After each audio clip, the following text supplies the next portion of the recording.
1-2 of the 3 so far. Welcome back to Minute Maid Park in Houston. The home debut as an Astro of Doug Fister facing this Kansas City starting lineup. Alcides Escobar, the shortstop. Mike Moustakas at third base. Lorenzo Cain's the center fielder. The cleanup man is first baseman Eric Hosmer. With Kendrys Morales the DH, Alex Gordon in left field, Salvador Perez the catcher, Omar Infante at second base, Paulo Orlando is the right fielder, and the pitcher will be Ian Kennedy. Here's the first pitch now of the game, and it is strike one from the big Doug Fister. You talked about him, Ash, a minute ago. He is 6'8". He has been with Washington the last couple of years, but earlier in his career was with Seattle and Detroit. Yeah, Brownie, impressive stuff 2 years ago. 16-6 that year. Great ERA in the 240s. So obviously the Astros would love to see him repeat those numbers. That pitch is down, and he gets a swing and a miss, and a strikeout of Escobar on 3 pitches. A little bit of what was talked about in terms of what the Astros would love to see from Doug Fister. Taking a look now at our MD Anderson strike zone as Doug Fister gets the strikeout on that slider. Good bite downward to get that bat started. Moustakas follows. The Royals are 6-2. They head to Oakland after this game. In the air off the bat of Moustakas, back behind the plate. Castro through the screen, and he won't have a shot at it. Strike one to Moustakas. Fister in his career 3-6 against Kansas City with a 3.73 ERA. He's made 13 appearances, 12 starts against this Royals club. And in that first outing at Milwaukee, he was a 6-4 winner, allowing 3 runs in 5 innings, including a Scooter Gennett home run, as Gennett did his Rogers Hornsby impersonation that series. Boy, he was something. And for a strike, it's 0-2. He did play at a high level. He certainly did. Rake hit a couple of home runs. In the dirt, 1-2. What a perfect night, Ash. Gorgeous. Take your shirts off and come to the ballpark. No shirt on this ballpark. Just magnificent. Last year the Astros were 9-3 with the roof open. High to right field. George Springer's going to run out of room on this one. At the wall, leaping, and that one is in for a home run. Moustakas hits number 3. It's 1-0 Kansas City.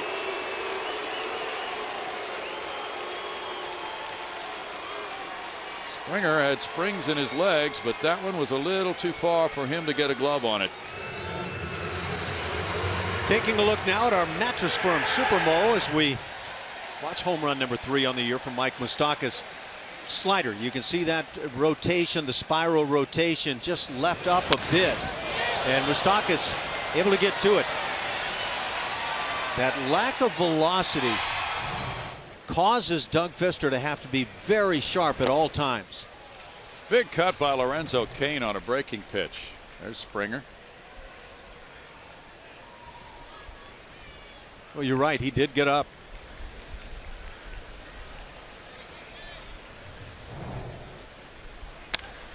Cain lines one into right field, and it's back-to-back hits for the Royals.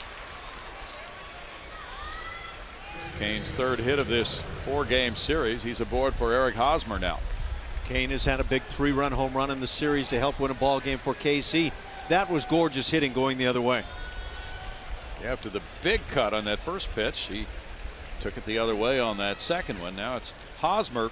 He's had 6 hits in the first 3 games of this series, up to a .333 batting average for the season. He's on a 4-game hitting streak. Nice breaking pitch, works for strike 1 for Fister. There's part of that philosophy, throwing strikes with something other than just fastball after fastball. And especially the first pitch to these Kansas City hitters. That's a good way to start them if it's in the zone. That one's in the zone, and it's 0-2 as well. Hosmer has hit Fister well, .348 lifetime, 1 homer, 4 runs batted in. One of the other things mentioned on Doug Fister is work quickly, engage the defense. This one kicks away from Castro, and Cain advances on the wild pitch to second.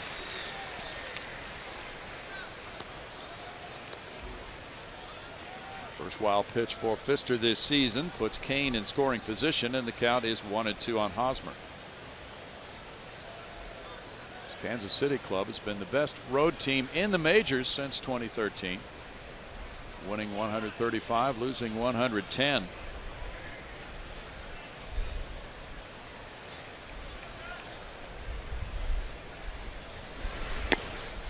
It's 2-2. Richard Justice pointed out the Royals since July 30th of 2014 have had a record of 159 and 99, 60 games above 500. In 2013 they won 86 games, then they won 89 and 14, and last year 95. They've increased their win total 6 years in a row. Fastball spins around Hosmer, and that makes it a full count. Well, it's really intriguing, though. I imagine a lot of baseball people are trying to figure out exactly how they've done it. Again, we mentioned it last night. KC last year scored less runs than the Astros and gave up more runs, and yet the team that wins the World Series. But they win close games. They've got a great bullpen, and that's probably their strength. There's a shot into right field. Springer charging, comes up with it. Stop sign at third base. The throw off the mid of White. It's backed up by Pfister. Play at the plate. Backhanded flip. And the tug by Castro. They got him. Tremendous play by Pfister, reacting as the ball went off White's mitt, and he went for it and made the backhanded flip to Castro.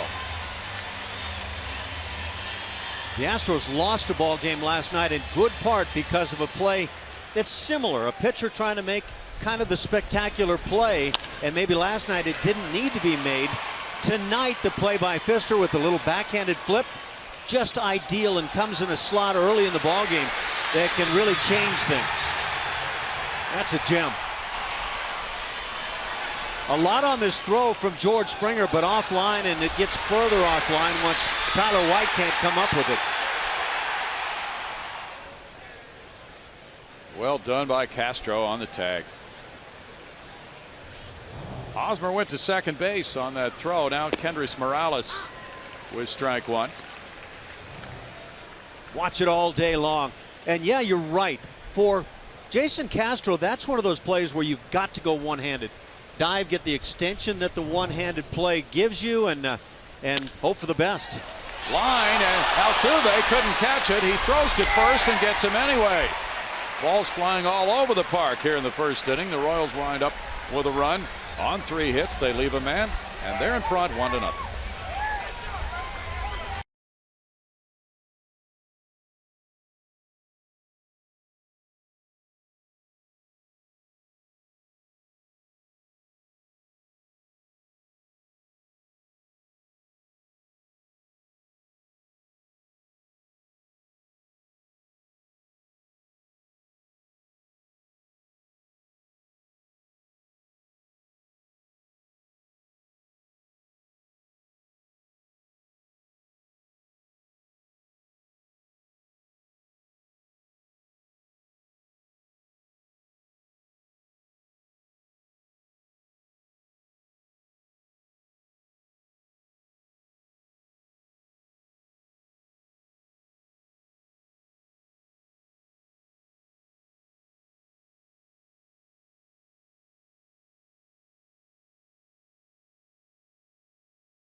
Moustakas, and now the Astros come up against Ian Kennedy with this starting lineup, brought to you by Southwest Airlines. Jose Altuve had another hot night last night, 3 more hits. He's the leadoff man and second baseman, followed by right fielder George Springer, shortstop Carlos Correa, left fielder Colby Rasmus, first baseman Tyler White, DH Preston Tucker, center fielder Carlos Gomez, third baseman Marwin Gonzalez, catcher Jason Castro. On the mound for Kansas City, 31-year-old right-hander Ian Kennedy. He's been around, and he's had success also in the big leagues. Successful in his first start on the season, that's for sure. Beating Minnesota, a 7-0 win for the ball club. And he was in his shutout effort, 6 2/3 innings of 5-hit ball. Jose Altuve is tied for the league lead in runs scored with 10 coming into today's games. 297 for the season, 2 homers, 4 runs batted in for Altuve.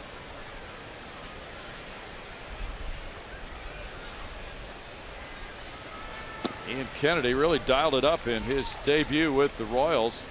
Shut out the Minnesota Twins on Saturday, allowing 5 hits in 6 2/3 innings, walking 1, fanning 7 for his first win as a Royal. Altuve fouls it back. It was interesting to hear from Jose on the field today. We were standing there with Craig Biggio. Jose walked by and talked about his 2 doubles a la Biggio last night. He also had a homer, and really that second double of the game in the 7th inning was a hustle double, Ash. He jokingly said everything he hits is going to be a double this year. He's going to hold on the triples and go on the singles. 2-1. Well, as Mr. Biggio said, Mr. Double. You make those doubles out of the batter's box. We had that replay on him last night. He was flying out of the box on his first step. Now the ball he hit up on the tracks yesterday, going to have a hard time holding and turning that into a double. This one's out to center field, chasing Kane back. Kane with a retreating catch, 1 out. And Kennedy certainly held the Twins spellbound. That was his first outing after signing a 5-year deal for $70 million. Jeff Blum up there? We haven't heard from him yet. Roof deck view. Special place. George Springer's the batter. They look down from there on George, who brings a .216 average into this at bat. 1 homer, 5 runs batted in for George. And the fastball's off the plate, ball 1. Kennedy last year averaged 91 on his fastball. Just a notch under 92 in that first outing against the Twins. In for a strike, and it's 1-1. Kennedy's 31 years old, from Los Angeles. He went to Southern Cal. Front side is flying open early for George. They might not be noticing up there. No, they're not. I have a feeling that they're thinking about other things. 2 balls and a strike. They don't appear to be into hitting mechanics right now, Ash. Could be barbecue, but I don't see any signs of that either. Here it comes. Springer shoots a line drive, and it's caught on the fly by Moustakas. 2 outs. George couldn't find a hole for that one. And it's Carlos Correa next. Ian Kennedy was drafted by the Yankees in the first round in '06. They traded him to Arizona in a 3-way deal. And in 2011, Kennedy was 21-4 for the D-backs. For his career, 76 and 68 with a 3.96 ERA. How do you go 21-4 and be 4th in the Cy Young Award voting? Yeah. That's what he was that year. That's crazy. Who won it that year? 2011. Well, let's check that out. That was before Kershaw, right? BC? Yeah, BC. BK. That's Correa taking strike 1. Correa, a .314 hitter with 3 homers, has 6 runs batted in. He's tied for 6th in total bases in the American League with 22. Yeah, a little bit of the bad news for Ian Kennedy is it was not BK. It was Clayton Kershaw who won the award. Okay, it was Kershaw. Followed by Roy Halladay and Cliff Lee. That was a strong season. Boy. 1 ball, 1 strike on an ideal night at Minute Maid Park. Detroit's in over the weekend. The roof will be open tomorrow night. Those are the plans anyway, unless something crazy happens. The Astros have won 3 and lost 6. Fouled, and it's 1-2. And in this series, they won the opener 8-2. They got things rolling with a 2-run first and played out on. 3-run first in that opener and played out on as Colin McHugh was the winner. Colby Rasmus is on deck.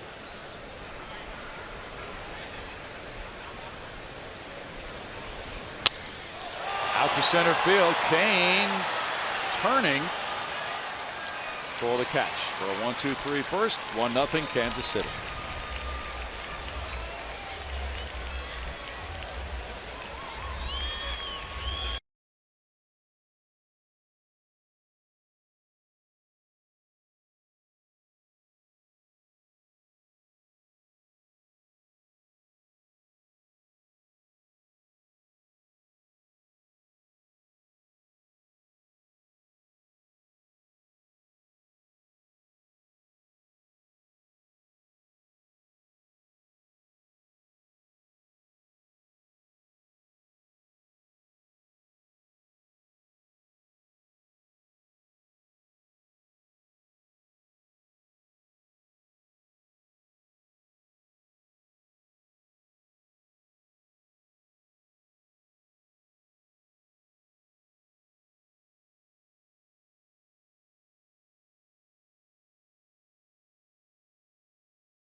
The Kansas City over the Astros. A look at our fan cam now, presented by GulloAuto.com. Right up there on that, what do we call that deck again? The roof deck. The roof deck. Okay, Yeah. well, I guess I could have guessed that. You ever been up there? I have never been up there. It's a fantastic view of the ballpark, isn't it? You can't beat that one. Special place. Probably wouldn't want to call balls and strikes from that vantage point. Well, if you did, that would be ball one to Alex Gordon. Gordon at .231 has 1 RBI, and he's had good numbers against Pfister. Well, not that great, 8 for 33. .242 average. 1 ball, 1 strike. Gordon is 3 for 9 in this series. He's drawn 3 walks.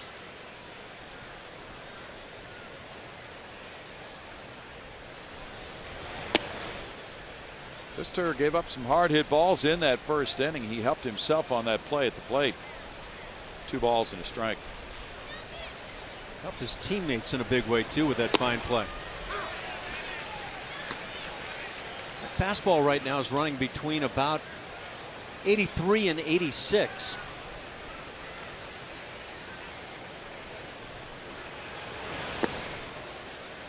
Curveball is low, and it's a 3-ball, 2-strike count. Scott Feldman went 6 1/3 last night and did not give up an earned run. He made an error and 2 unearned runs scored in that 6th inning. Kansas City won it 4-2. Mike Fiers went 6 innings Tuesday night. Liner caught on Marwin Gonzalez. The shift was on, and that was a power shot to the opposite field. You want to learn how to stay on a breaking ball and hit it sharply. That was a great example by Alex Gordon. And then the defense takes over. We know Marwin can play anywhere and do it well. Salvador Perez, the catcher who provided the game-winning 2-run homer last night, begins the night at .222 with 1 homer, 4 runs batted in. That home run last night, the only hit he's had in this series.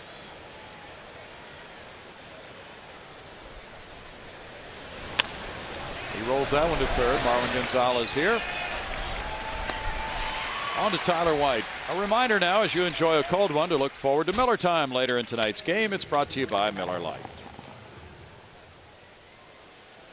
Yeah, Pfister signed that deal after the first of the year in January as a free agent to join the Astros, and his new teammates commented this spring that they loved his pace on the mound. He does work quickly. Yeah, he'd be fun to play behind. I was thinking the same thing watching him work, and I've thought it in the past while he was with other clubs. He just goes right after it. Omar Infante looks at ball 1. He's on a 5-game hitting streak. .280 with 2 runs batted in for Omar. He has 1 hit in each of the 3 games in this series. That comes in for a strike. One thing that Doug Pfister talked about this spring was using the top part of the strike zone more. I think that's hard though when you're topping out about 86, 87 with your fastball. That comes in for a strike, and it's 1-2. The Royals are 10th in runs scored, and that's not that big a deal 8 games into the season. But they've outscored their opponents by 5 runs, and they're 4 games over 500. There's a big hop coming up from Marwin. He turns it into out number 3, and he makes all 3 plays in the inning with the score 1-0 Kansas City.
Astros coming to bat here in the second inning. Academy Sports and Outdoors and the Houston Astros are hitting home runs for Houston. There you go. You see the leaders on the club right now. Carlos Correa, Colby Rasmus, and Tyler White all tied with 3. Let's break out and move that number up to 4, maybe 5 tonight. Sounds like a good design offensively for this game. You got to have a plan, right, Brownie? Yep. Colby Rasmus has been executing his plan quite well in the early games this year.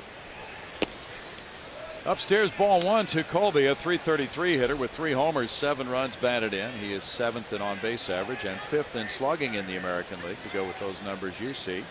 And he's had a nice series, going 4 for 10. Infield plays him to pull. Infante out in shallow right field. Sharp breaking ball misses, and it's 2-0 to Colby. Colby has walked 7 times. That's 2nd in the American League. Getting that show of respect. Ian Kennedy was scheduled to be the number 2 starter, but he was moved back because of some tightness in his left hamstring at the end of spring training.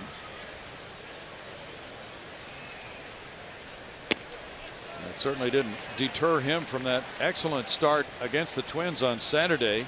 He threw 109 pitches in shutting out Minnesota. The bullpen certainly could be an issue for Kansas City tonight, with multiple relief appearances throughout the first 3 games of this series. 4-pitch walk to Rasmus. Kennedy's been good at limiting the walks throughout his career, averaging just about 1 every 3 innings. And he walked just 1 in that start against Minnesota. Yeah, he did. Tyler White, with a runner at first, comes up at .483, second best average in the American League. 3 homers, 10 runs batted in. He's 2nd in total bases as well, with 26. White has 14 hits already in the first 9 games for the Astros. White looks at ball 1.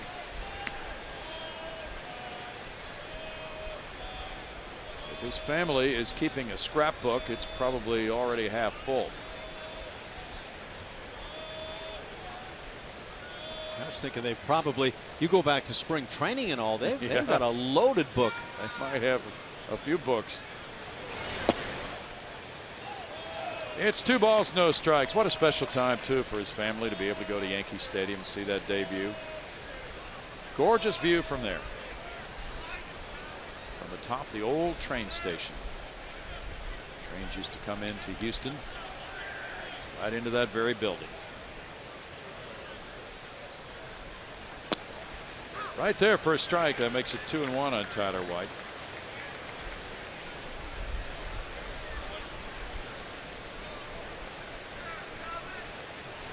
American League Player of the Week in his first week in the majors. First rookie position player to win that award his first week in the majors. It's called setting your standards high. Boy. 3 balls, 1 strike.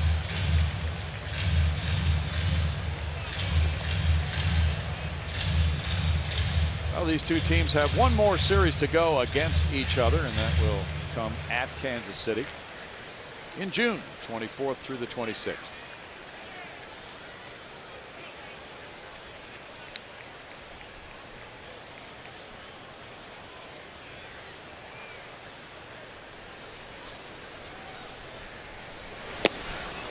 Big cut makes it 3 balls, 2 strikes to Tyler White. Surprised me to see White swing through this thing. There's the 4-seamer off to the side, so you still get a little bit of run with that pitch, but it doesn't sink on you. Now 3-2, and Rasmus does not have a big lead at first. He's going. Swing and a miss. Perez's throw is there, and the tag is waiting for a strikeout throw-out double play from 2 to 4. 2 fastballs thrown right by Tyler White over the bat, and then you put it in the hands of Perez, and he's going to get a lot of guys, especially on an opportunity like this. No crow hop, just plants the right foot and guns. It's a good look right there at exactly what Perez saw in front of him. Perez won his 3rd Gold Glove last year. And you see the tag on the chest of Rasmus by Infante. Now Preston Tucker with strike 1 with a .300 batting average, has 2 homers, 3 runs batted in. Preston's 1 for 6 in this series. He started at DH last night and again tonight, with Evan Gattis doing that catching work before the games. Carlos Gomez is on deck. In for strike 2. We'll have to check, but this could be the 10th different lineup A.J. Hinch has used in 10 Astros games. He has Marwin in there at third base, but Marwin has started, so we'll have to see if the combination's any different. 1 ball, 2 strikes. The Astros are 5th in runs scored in the American League, and in fact they lead the league in total bases. And here's the surprise, they lead the league in walks.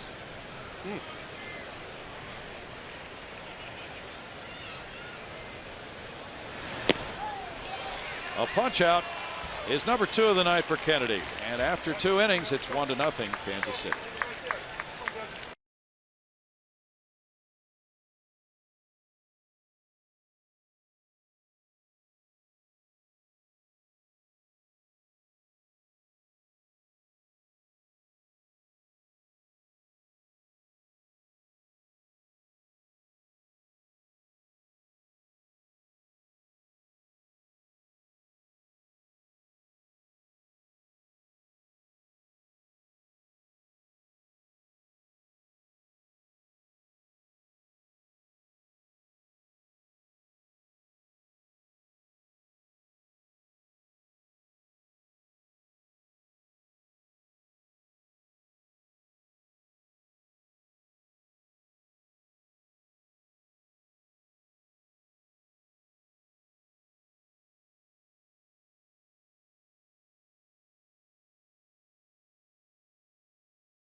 Orioles lead the Astros 1-0, and it's time to take a look at our Chevy Stroh poll. Make sure to head over to the Root Sports SW Twitter page. Get your vote in. It's the pinned tweet.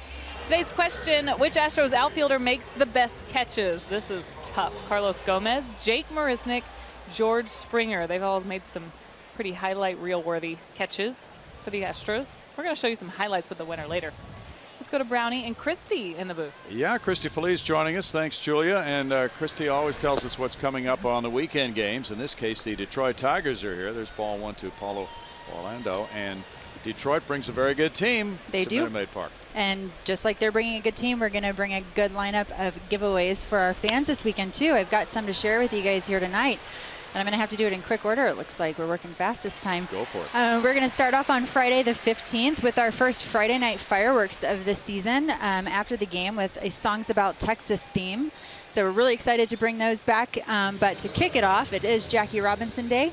We've got Mayor Sylvester Turner throwing out the first pitch that day. And our very first Keuchel's Corner of the year. Oh. So we've got a special Cy Young edition Keuchel's Corner t-shirt that fans that purchase in that section will get, along with their Keuchel beard, of course. So still have some tickets available for that section. We're really excited to get that kicked off again this year, and happy that he's come back with the beard in full force. So this Keuchel's Corner edition t-shirt. Very nice.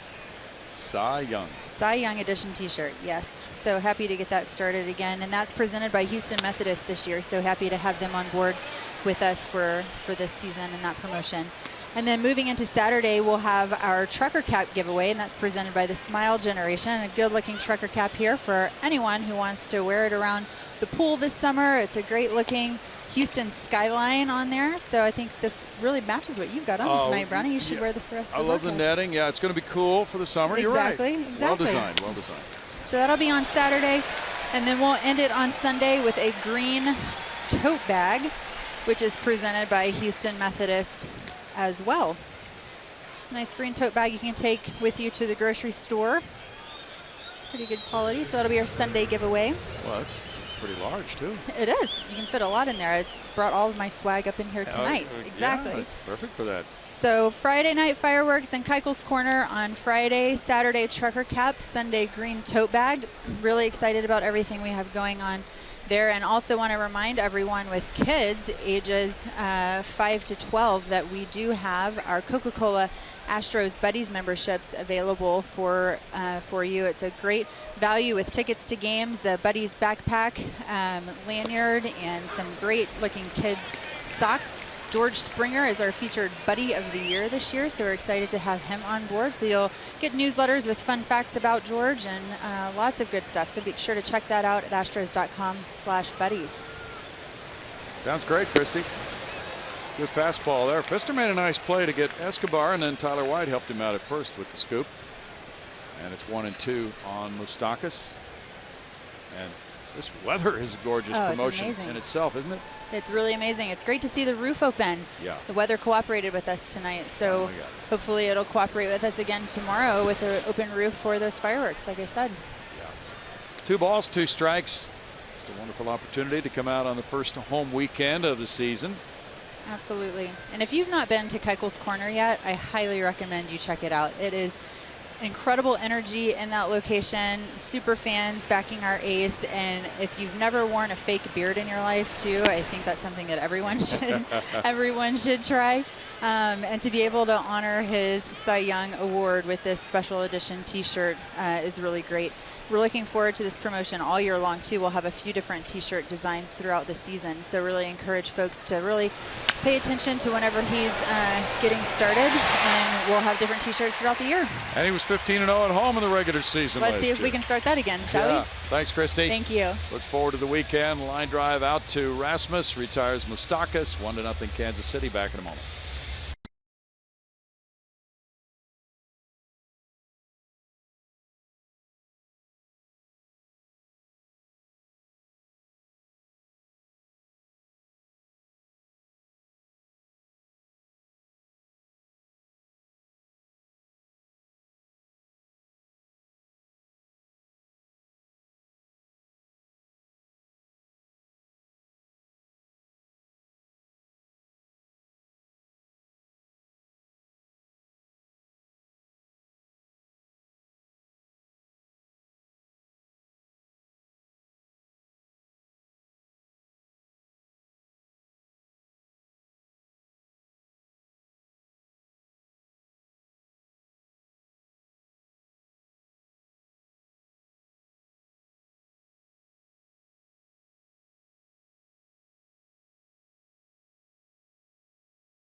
Baseball on Root Sports is presented by Jack in the Box. Taste the Baconlicious Sourdough Bacon Ranch Combo only at Jack in the Box.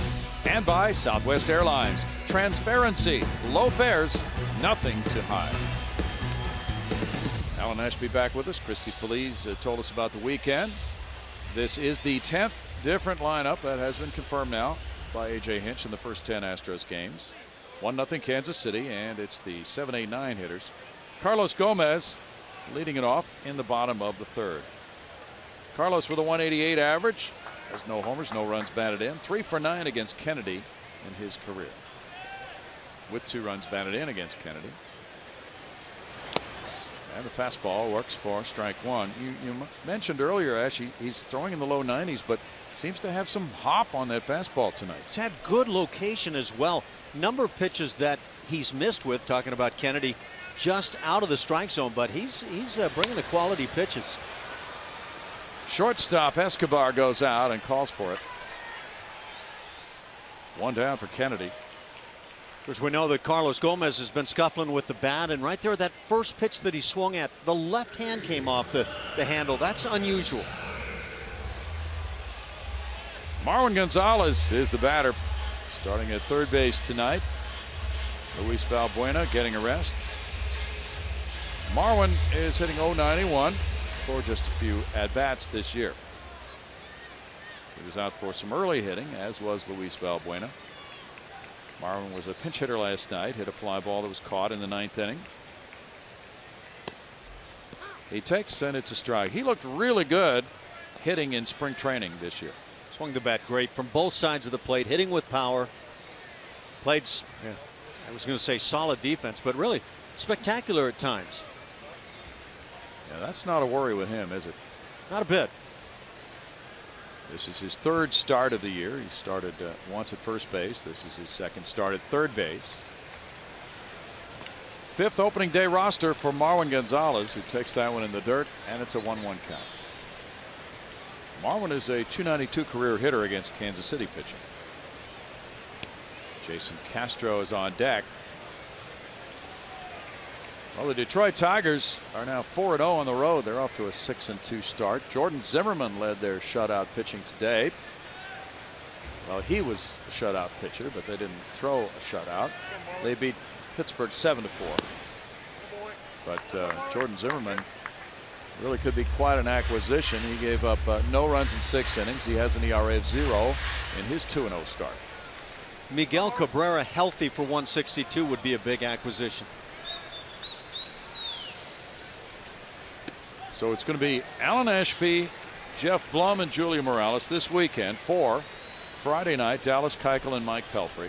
Saturday night at 6:10, Colin McHugh and Justin Verlander. Sunday at 1:10, Mike Fiers and Anibal Sanchez. Time for Dallas Keuchel to set the tone of that series. Marwin's out in front.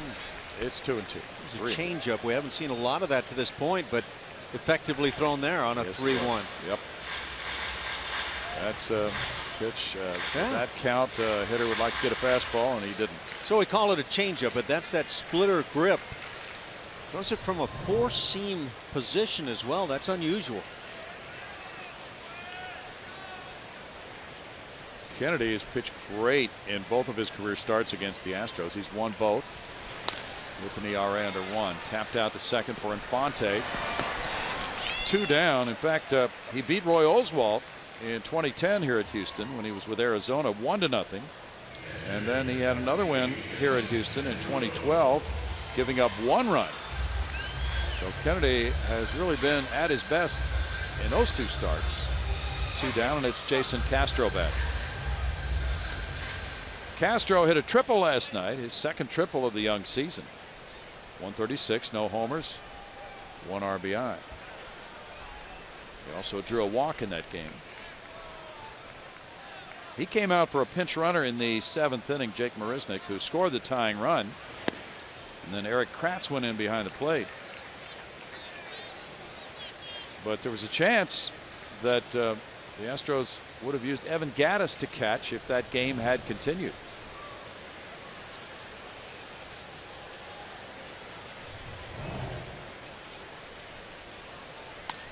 Castro hits one foul. Yeah, that becomes challenging when you use 2 men in a scenario. One to pinch run or pinch hit, and then another guy comes in to play defensively. True.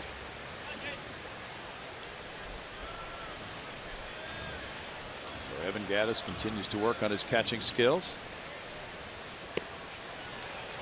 1 ball, 2 strikes. I hear AJ Hinch. The bottom line is Evan Gattis has done it before, and there's nobody feeling like this is a new transition in his career. That's just not it. The Astros wanted him to just get in a full season of at-bats and not worry about the possibility of an injury. So they did not use him as a catcher last year. But the plan all along over the winter was to catch him some of the time this season. Here's one of those close pitches I was talking about from Ian Kennedy, and certainly could have been called strike 3. 2-2 now. Home plate umpires Jim Wolf. Fastball gets a strikeout, and the Astros have sent only 9 men to the plate in the first 3 innings. Jeff Plum joining Ash for the middle 3 with the score 1-0 Royals.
Kansas City lead as we go to the 4th inning. Jack in the Box takes us inside the box score. As we take a look at starting pitching, how about Colin McHugh in that last outing of his, Blummer? It was a good thing to see, especially after that start that he had out in New York, getting roughed up a little bit. It's good to see these guys coming back to Minute Maid Park. We talked about it before and how comfortable these guys are pitching in these confines of Minute Maid Park, but for whatever reason, getting back home, having those baseballs, the home cooking, I'm not sure what it is, but these guys have figured it out here. He's Jeff Blum. I'm Alan Ashby. We go to the 4th inning. 1-0 Royals. First 1-out home run by Mike Moustakas, all the scoring on tonight's game. Well, Doug Fister works into the 4th inning, having yielded 3 hits to the Royals. And all 3 of those coming in the first inning, settling in, topping out about 86 with this heater this evening. Matched up against Ian Kennedy, who has been really good through the first 3 innings. A fastball that he's had up in the strike zone. Guys are swinging right through. I think Astro hitters are having a tough time picking the ball up out of Ian Kennedy's hand. 2-1 pitch, little check swing out in front of the plate. Castro calls off Fister and makes a nice play for out number 1. That was a great play.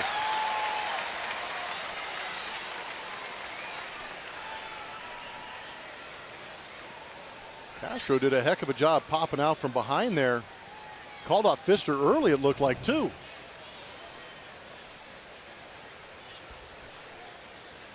Lorenzo Cain can run, and getting down the line, that put the heat on Castro. Off balance throw, too. Maybe you could put Castro at short. I don't see that happening anytime soon, but we'll keep that in mind. Speaking of short, we're shortly into the season.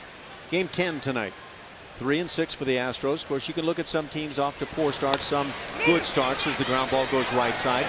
Backhanded by White onto Fister, and a quick second out in the inning on ground balls. Everybody wants to get off to a good start, but how important is that first 10 games on the season? It's important, but like you said, I think it's more of a psychological issue, especially if you're looking at the individual, because as a hitter, when you step up to the plate and you see, you know, a $136, you know, a 200, you got to take into account that you've only had maybe 20, 25 at bats up to that point. So, you know, you could go on a tear and go for a 5 for 10 because it's been known to happen, and your average jumps back up. So it's more, for me, it's a little more psychological. But I think it's more important for rookies like a Tyler White, take for instance, for him to get off to a hot start because he's never been here. Of course, you're talking on that individual side. Yes. Team side. The Astros had the excellent year last year, and now the slow start. How impactful can that be? Well, what do they say? You can't win a championship in April, but you can lose one. Yeah, it's good. So, good response to that. I mean, if that makes any sense, and I think you and I understand that you can kind of fall behind a little bit if you're expected to win. And the last thing any team wants to do is dig themselves out of a hole early on. But we saw what a great start can do for a ball club last year with these Houston Astros. Went on an absolute tear on that first road trip, and they kind of rode that out the entire way. So that I was going to visit what you said. It's one of those slogans that lives on. But the Astros may have won themselves into the postseason with that April. Shallow into right field. The play made by Carlos Correa with that shift on. So Correa in right field makes the catch. A 1-2-3 inning turned in by Pfister. It's 1-0 KC.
Brings us our league leaders. Jose Altuve last night lashed out 3 hits. Also showed a lot of hustle and grit from the young man. We know he is a leader on this ball club.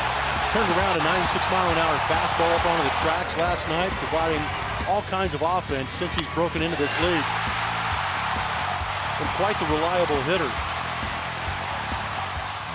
And here's a chance to look at some of those league leaders who most 3+ hit games since 2011. Of course, you expect Altuve to be on top. Miguel Cabrera is bringing his talent into town this weekend, so we'll have a chance to see them. A bunch of other really good names on that list. First pitch of the inning. The Royals on top 1-0. Breaking ball taken for the strike. And I think that speaks to what Kansas City feels about Jose Altuve and his ability to drive the fastball. Close but missing. A ball and a strike. Kennedy has seemed to have a good plan. Not only good plan, but good command throughout the evening. Just missing when he does miss. Altuve, lifetime a .305 hitter.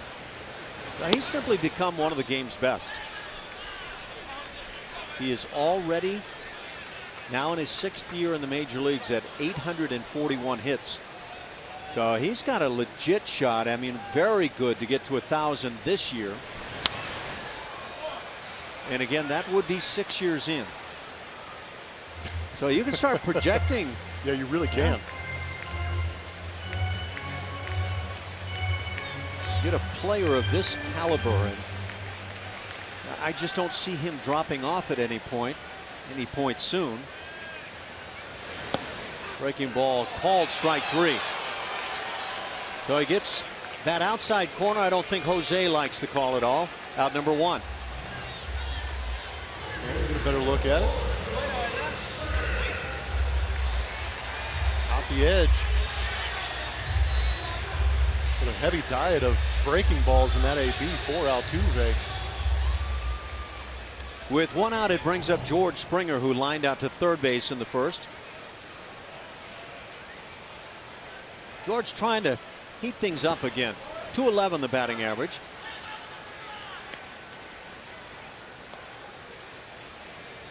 Stung the ball in that first at bat. Got a fastball down, turned on it, lined out to third base. A couple of hits in the opener in this series, and followed with the following night 2 hits. So he does have 4 hits in the series. Had an 0 for 4 last night, a tough one with 3 strikeouts. That front side, to my eye, is flying open early for George. I just feel like everything in George's world right now is moving extremely fast, and I think that's why that front side might be opening up a little bit. He's picking the ball up early out of the pitcher's hand and trying to go get it early instead of letting that ball travel a little bit. Okay, so we hear guys talking all the time about slowing the game down. What does that mean to you? I mean, seeing the ball as long as you possibly can. I know it sounds crazy, but in baseball, if you slow things down and get that head to settle down a little bit, you're able to see the ball a little bit longer and bring that ball to you. Would what George did last year when he started hitting the ball to right field, would that qualify exactly as what you're talking about? Letting the ball get deep, but I think it was a unique situation for George last year because of the broken hand issue.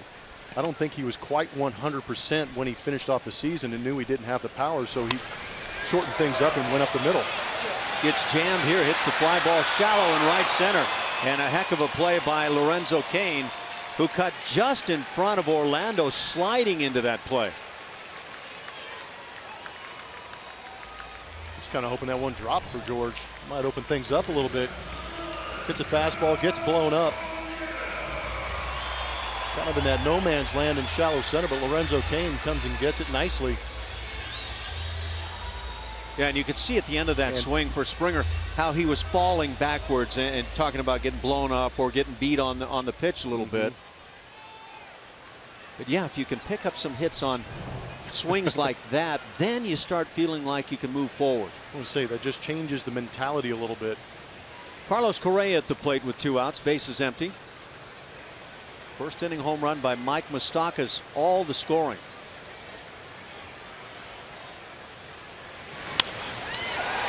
Get to center field, second time for Correa tonight, and the second time that Cain makes the play. And a 1-2-3 4th inning. The Astros without a hit yet and not on the board. It's 1-0 Royals.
And if you are coming out to Minute Maid Park, make sure you get over to Street Eats where the new food items are out. And Hawaiian pulled pork tacos, you're looking at some of those. The chicken and beef tacos at El Real are on that table. I'm holding the Hawaiian pulled pork tacos right now. The spicy pork with charred pineapple slaw, sweet chili drizzle. I want to I want to try these out for myself. But they are the flavor of the month. Week ago or so, the season ticket holders voted on a taco. This is what's working right now, guys. So make sure you get here to the ballpark, get you some Hawaiian street style pulled pork tacos. I heard there's lobster rolls coming for the Boston series as well. Chef Dominic always got it going on when it comes to ballpark food. Thanks a lot, Julia, for the watery mouths here in the booth. 1-0 Royals, bottom of the make that top of the 5th inning. Alex Gordon at the plate. Should have been down there the first 3 innings. Tried those out. I missed that. You, like me, drooling here in the booth. Yes, those sounded very good. Gordon takes a strike on the outside corner. 1-2 the count. Doug Fister has really settled in. We mentioned all 3 Kansas City hits coming in the first inning. Since then, 10 in a row retired. And he's working with that nice pace. Mentioned on the pregame show, one of the hopes for Doug Fister is that he'll pound the strike zone with different pitches, different locations, and that was the big thing as he picks up the strikeout. Gordon caught looking, voices his displeasure.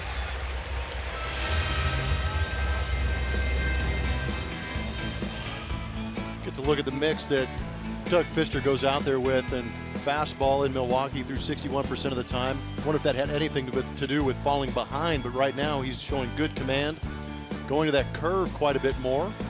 But we've talked about it all series on how well these Kansas City Royals hit the fastball, therefore go to the breaking ball.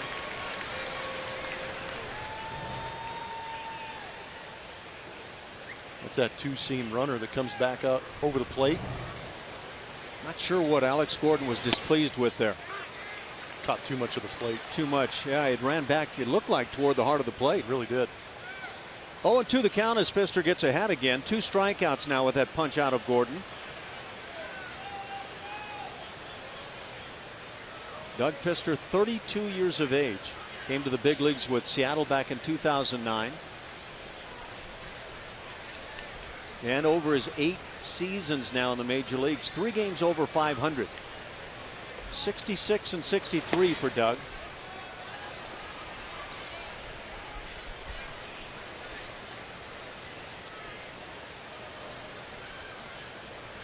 We talked about that year with the Washington Nationals 2 years ago, 16 and 6. Excellent ERA at 2.41.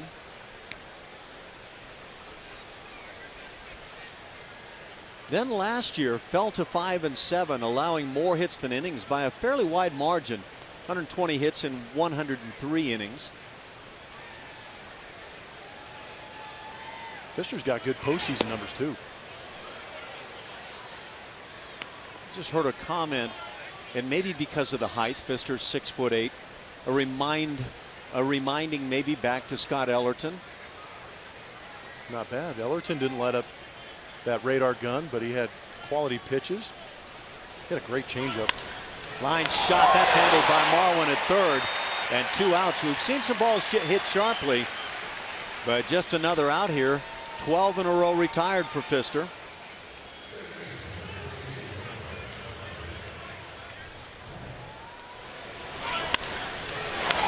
Might have been the hanging sinker that got smoked down to Marwin Gonzalez. Nice play. You know, when Ellerton first showed up on the scene, had a little more velocity than the way it wound up. But as a reliever, he could get guys out with that high heater consistently. And you're right, the changeup was a dominant pitch.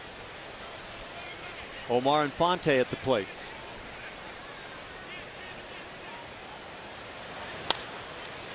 Little looper back of Altuve. He gets back quickly and makes the play. Another 1-2-3 inning. Doug Fister rolling, but trailing after 4.5, 1-0.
City. To the bottom of the 5th we go. We were talking about Scott Ellerton, so why not? Let's go back to August 21st, 2000. Ellerton against Sammy Sosa. Oh my gosh. Do you realize that it hit the light standard? It hit up in the lights. Yes. I mean, you have to come to this ballpark to see that. That's truly astonishing. I don't care how far enhanced you are. You have got to annihilate a baseball to hit it that far. You talking enhanced about doctoring a photo, that kind of enhancement? Yeah, that would. No, I'm talking about. I mean, no, not exactly, huh? Yeah, guys get up on the tracks and it's a bomb. That was, what is that? 80 feet above the tracks? At least. Colby Rasmus tries to drive one, but hits it in the air to center field. It's not going to be enough in that direction. And out number 1 here in the 5th inning. It'll bring up Tyler White. We're going to look at Tyler White's forward spray chart. You see the home runs are in red, base hits are in yellow, doubles in blue, but you can see this is a legitimate spray chart, and I think it's a credit to how well Tyler White can swing the bat and knowing what to do when he's in that batter's box. And again, I keep talking about that 1AB we saw where he yanked that foul ball about 450 feet down the left field line, comes back next pitch on an off-speed pitch and goes the other way for the base hit and RBI. The Astros are without a hit, let's mention, against Ian Kennedy here, 1 out in the 5th inning. They've grounded out 1 time. Lorenzo Cain has 5 putouts in center field. 4 strikeouts along the way. I was a teammate of Ian Kennedy's in Arizona the year he won. Oh, the big year? 20 games, yeah. Now, he was a big sinker baller at the time, was he not? He does have run on his fastball, and he's another one of those pitchers that gets really low at release point. And I think that causes some issues as far as seeing the ball. Cain back at the warning track in front of Towles Hill. That's number 6 hauled in by Cain. And out number 2 here in the 5th. And we check in with Julia once again. Hey guys, Preston Tucker DHing again. Been doing that a lot this season. It's something he had never done before he got called up to the majors last year. That pinch hitting DH role. Something he had to make an adjustment, figure out how to do it. In fact, he watched a lot of Evan Gattis and what Gattis was doing last year. Now seems to be splitting time with Gattis at that DH role right there. But it is something you have to figure out how to prepare for, right guys? Certainly sounds logical. And it does. And he's a young hitter, too. So he's come up through the ranks. He didn't come up as a designated hitter. He came up as an outfielder. So for him to get to the big leagues and transfer into that DH role, he does have to learn how to become that DH. And sometimes guys have issues with dealing in between at bats because it could be a while sometimes. Tucker takes a strike. It's a ball and a strike. Let alone you dwell on the last AB. And for Preston Tucker, it sounds, at least for the time being, like first base is no longer being considered at all. Got some work there this spring, and apparently it didn't go that well. Tucker has been simply swinging through this fastball of Kennedy this evening. Tucker, one of the 4 strikeout victims on the night. It's just crazy what pitches the Astros do square up is either right at somebody or deep in center field, which is where you do not want to hit the ball here. And again, Tucker swings through it. Right up the ladder, Kennedy goes. A 1-2-3 inning with a strikeout. 5 on the night for Kennedy. 1-0 Kansas City.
Houston Astros baseball on Root Sports is presented by Southwest Airlines. Transparency, low fares, nothing to hide. By Toyota, let's go places. And by Academy Sports and Outdoors, donating $100 for each Astros home run and $200 for each Correa home run to the Houston Children's Charity. To the sixth we go. A first inning home run by Mike Moustakas has provided the game's only run. 1-0 Royals, and the Astros without a hit through 5 against Ian Kennedy. Kennedy at 59 pitches, so that'll be something to watch now as we go to the final 4 innings of this game.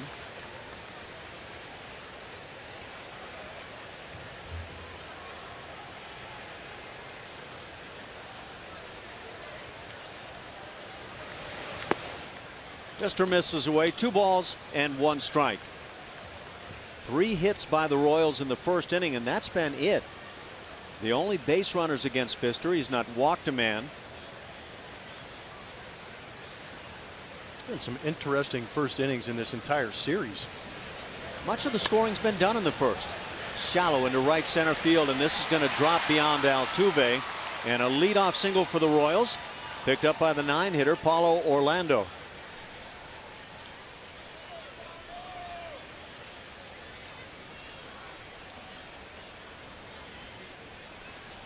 So nobody out. Top of the order, Alcides Escobar stands in.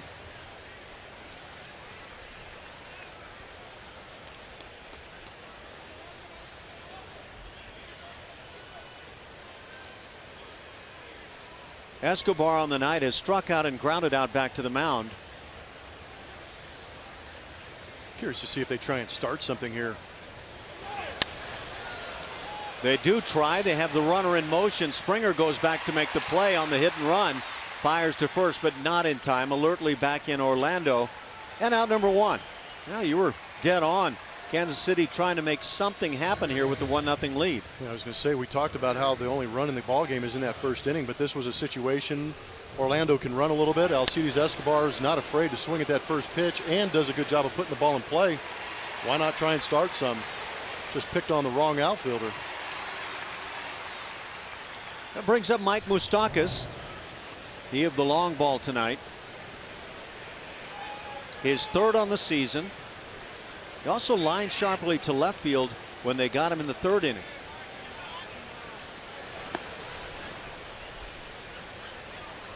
Very quiet in taking that off-speed delivery. Last year, 22 home runs for Moustakas, 82 runs driven in. And that all netted him 21st in the MVP voting in the American League. First time he made the All-Star squad. Now has a 2-0 count.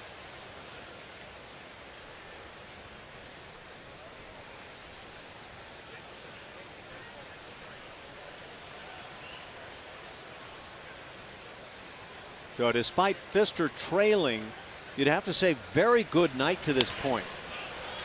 Hit high in the air, shallow in center field. Gomez with the easy play. And out number 2. Save money and get the games with the best giveaways, including the Award Series bobbleheads with the Astros 10-game Award Series package. Visit astros.com/mini-plans or call 1-877-9-ASTROS to get yours today. Did Gomez think that was out number 3? There's a lot of things going on in the skull of that man. Just appeared he was coming onto that first base dugout and scuffle with the bat. It's hard to keep all the thoughts straight.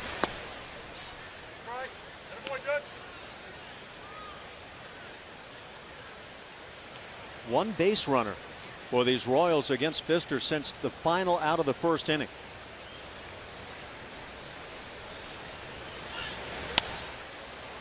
Hit on the fist, fly ball to right field. Springer comes on and loses another ball in the lights. It drops, being held at third base, and now moving into second base is Lorenzo Cain. And George Springer is just having fits with these lights here at Minute Maid Park.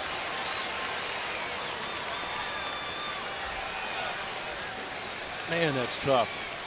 Fisher's been doing a good job. We talked about how he made the adjustment after that first inning when some balls were getting hit hard. Now that sinker's running pretty good and gotten in the kitchen of some of these right-handed hitters. Really got in there on Lorenzo Cain. This should be a sure out to get Pfister out of this inning, but you could see the last 3 or 4 feet. George had no idea where that ball was, and he was just guessing, hoping it would go in that glove. I was watching Colby Rasmussen left field earlier in the game on a ball hit on a line to him. He dropped the eyes way down as far as he could and made the play. Now, that doesn't mean the lights are the same to one side or the other. It's an error charged on George Springer. But runners at second and third now with 2 outs for the cleanup man, Eric Hosmer.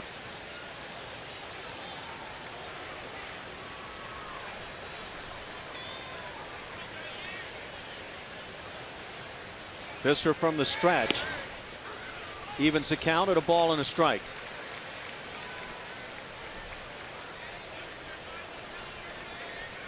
Yeah, you just hope in time playing here at Minute Maid that George is able to find that angle that will keep the ball out of the lights.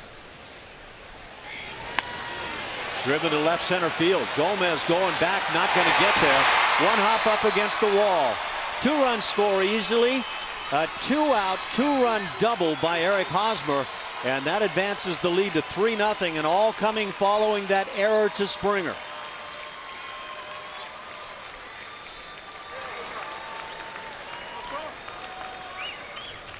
Seems like that always happens. It's kind of that fork ball, almost a more like a changeup deep in the hand of Pfister. But for me, it's amazing to me in this series, playing against a tough ball club like the reigning world champions, any mistake that happens for the Astros, it seems the Kansas City Royals capitalize on.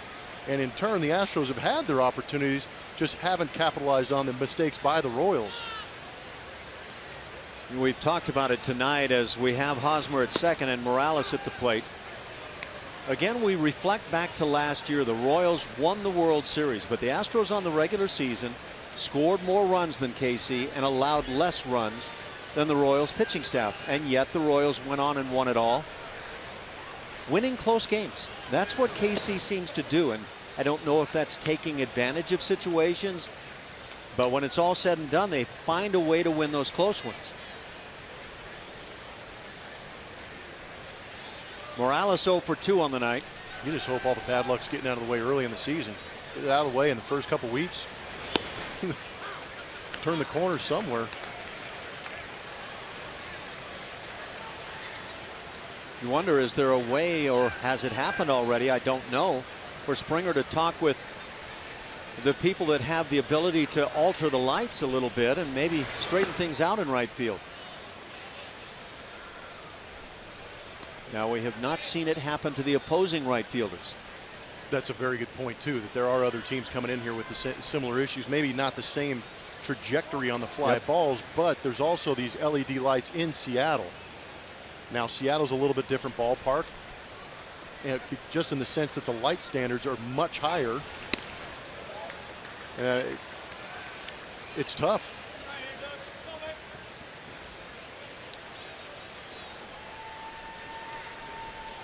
Really deflating for the pitchers when you get what looks like a routine play to end the inning, and then it results in at least a couple of runs.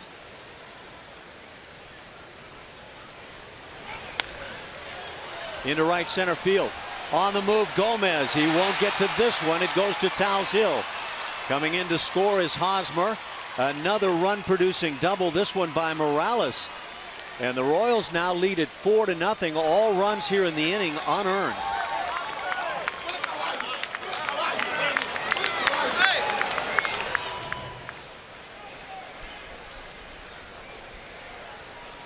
Pfister missed a spot there, and you see the location. That two-seamer is supposed to be down and away. Didn't really get on top of that one. And when a ball flutters out over the plate like that, a great hitter in Kendrys Morales is going to drive it.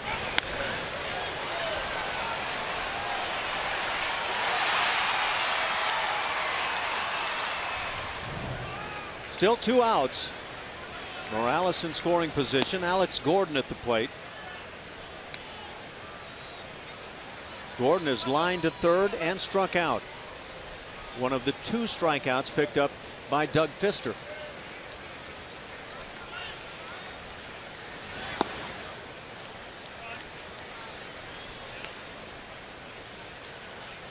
Alex Gordon has been a Kansas City Royal his entire major league career. Chris Davinsky now loosening in the Astros pen in right center. Rake down the right field side. That'll drop and go to the wall. Scores Morales easily to make it 5-0. Another double.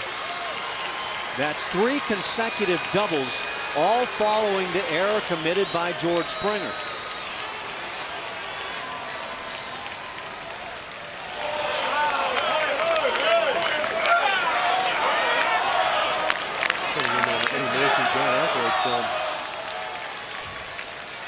Brent Strom coming to the hill. And just trading places. Yeah. Back to back doubles. And this is a tough time to come up with a conversation on the hill. There you see Davinsky getting it loose. He pitched in last night's game, and he's showing off some special stuff. Everybody talks about his great changeup, and for good reason. But he was hitting 95 with the heat. Did you see that in spring? Not that high. Yeah, I mean, the ball was jumping out of his hand last night. Of course, to go with that changeup. I didn't have access to any kind of radar gun in spring training, but he's got an unusual delivery, and I just didn't anticipate that kind of velocity. So as Blummer says, back to back. And now Salvador Perez at the plate, 0 for 2 on the night. Had the big home run last night to pick up the win for the Royals. And KC in a position to try to make it 3 out of 4 in this series. 8th hitter of the inning.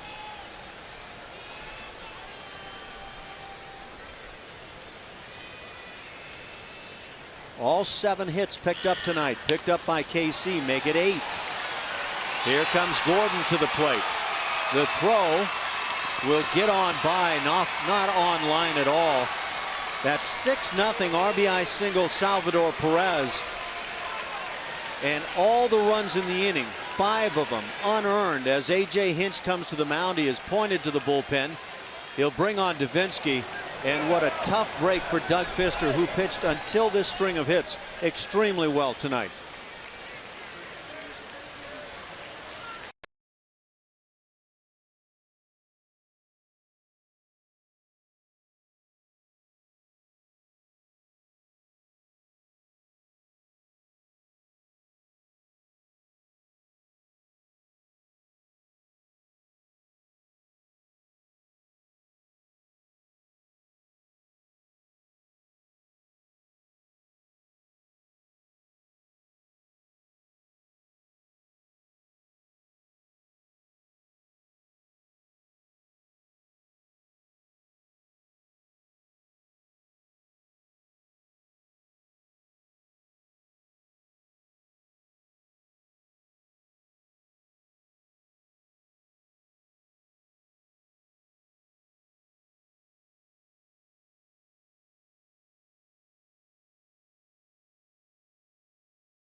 Over Houston in the top of the 6th. We have a pitching change. This pitching performance is powered by Kubota. It's about the young man that's now in the ball game, Chris Davinsky. See his first two major league appearances, 4 shutout innings, got 7 punch outs, and you see the unique delivery. There's that changeup. It's been a tough challenge for some big league hitters here early on to face Davinsky with that fastball changeup combination. But even with that funky delivery, he's able to repeat it, have a good release point. Shows great depth on that changeup too, looking to put this fire out right now. There has been a scoring change, and they have ruled what was originally called an E9 on the ball hit by Lorenzo Cain into a single. So that changes everything as the first pitch from Davinsky is lined into left field. That's a base hit. And the Royals are just stringing them together now, stopping at second base. Perez, 10 hits for the Royals, and the Astros without a single knock on the night. Brings up Paulo Orlando, who started the inning. He picked up a base hit, and on that ball hit by Kane, turned into a base hit now, scored the second KC run. So with that error becoming a hit, that's 6 straight hits. 6 consecutive, 7 in the inning. There's that great changeup. Davinsky, 25 years of age. Born in Cerritos, California. And he's got the kind of stuff to hang around and do a lot more than just hang around as the pitch is fouled off. Get a look from behind, see how Davinsky holds that. That's that circle changeup. Make a circle with your thumb and your pointer finger and put the ball in those last 3 fingers of your hand and pretty much have that same arm motion as a fastball. And really takes a lot of velocity on it, and with him falling towards first base, it's a borderline screwball with the way his hand comes off there. Sure is. Talk about it all the time. Find a grip you trust and then throw it as hard as you can. That fastball almost took a bite out of the hitter. Orlando hitting .294.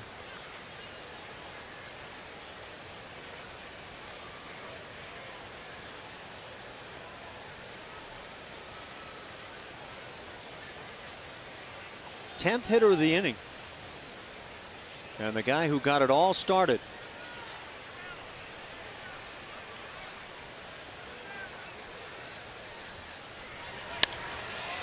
There's a drive left center field. Gomez going back hard, just in front of the warning track, and makes the catch. 10 hitters come to the plate, and the Royals plate 5 of them with one very crucial play in the inning.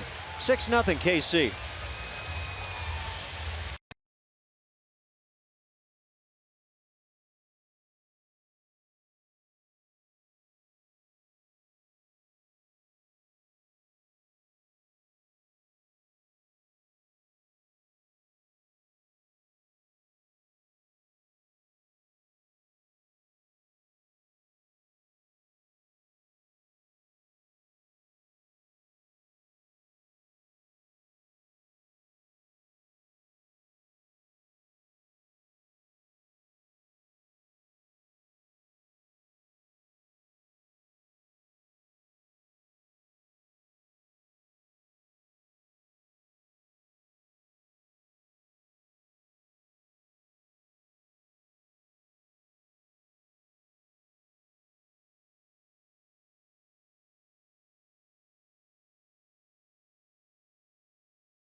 The Houston Astros.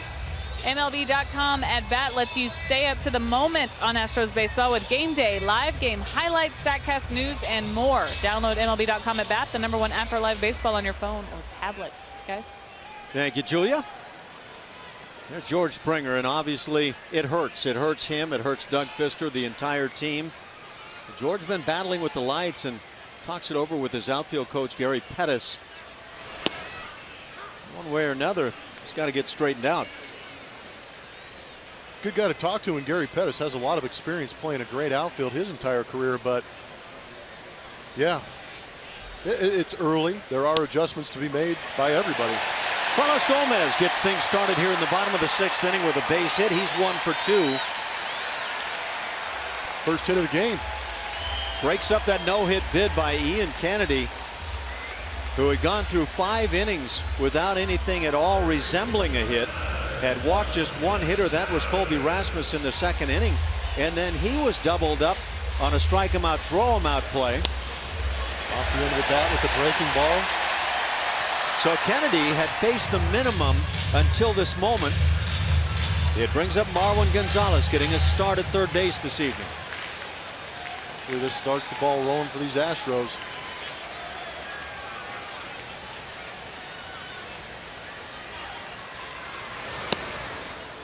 Infield draws in double play depth at short and second.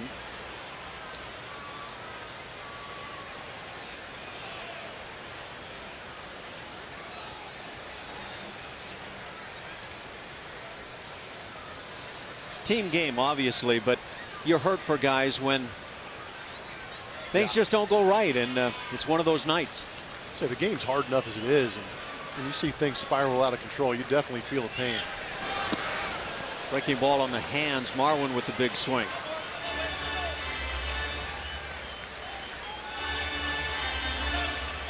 Ian Kennedy's 2nd start on the season, and we've talked about it. He beat Minnesota in strong fashion. Everybody was talking about how good Kennedy was in that first outing, and I would say same thing for tonight. Very sharp. 10 hits to 1 on the night. KC on top of that one. I don't know. You know what's going on? I don't know. That's a crew chief. He's been standing behind Ian Kennedy now. Noticed something. I'm not sure what he's pointing at. Gary Cedarstrom is that crew chief out there at 2nd. Whatever it was, Ian Kennedy had something to say, and now Cedarstrom's backing off. But now that's really intriguing. Going with the UL Washington look right there. You got the toothpick going? Yeah. What about Dusty Baker? You forget about Dusty? The first one I noticed when I was watching baseball was UL. Yep. Fouled off by Marlon. Going back to this conversation, I'm a little surprised Ned Yost didn't come out of the dugout, because usually the manager goes out there to protect their guy, get an understanding of what's going on. Yeah, any sense at all as to what was going on there? No, I couldn't tell if he was pointing at the mound or if he was pointing to the baseball or something on his uniform.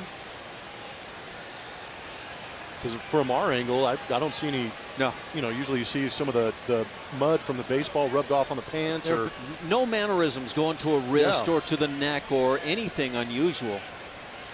So, yeah, I'm with you. On the 0-2, that fastball sails high. High heat has been really tough on the Astros hitters. And I mean, even high in the strike zone. Yeah.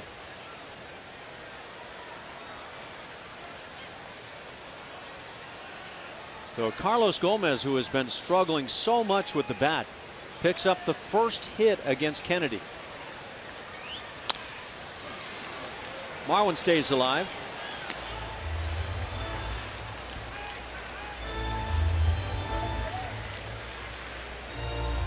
See where Bryce Harper hit a grand slam today for the Washington Nationals to get to 100 home runs on his career. Pretty dramatic way to do it. Expect nothing less out of that young man. Boy, isn't that the truth? How big was the bat flip? Yeah, I didn't get to see the bat flip, but I imagine it was in grand fashion. Pretty healthy one. 8th youngest player to get to 100 home runs. He's impressive. I'm actually surprised he's that far down that list. That on the hands, fouled back. 23 years of age, 181 days to go with it. Hall of Famer Mel Ott was the youngest ever. He was just 22 when he got to 100 home runs. Gotta be kidding me. Not even gonna tell you what I was doing at 22. I was, well, up and down, riding luggage racks in buses. And yeah, I hate to say it, in the minor leagues, if you could get a cozy spot under the seats or up in the luggage rack so you could ride out one of those lengthy all night long trips. As awful as that sounds, it is so true. It was life at the Ritz. In the air to center field, shallow. Kane coming on, and it's the shortstop Escobar with the great play. Fires back to first and gets the double play. How about that?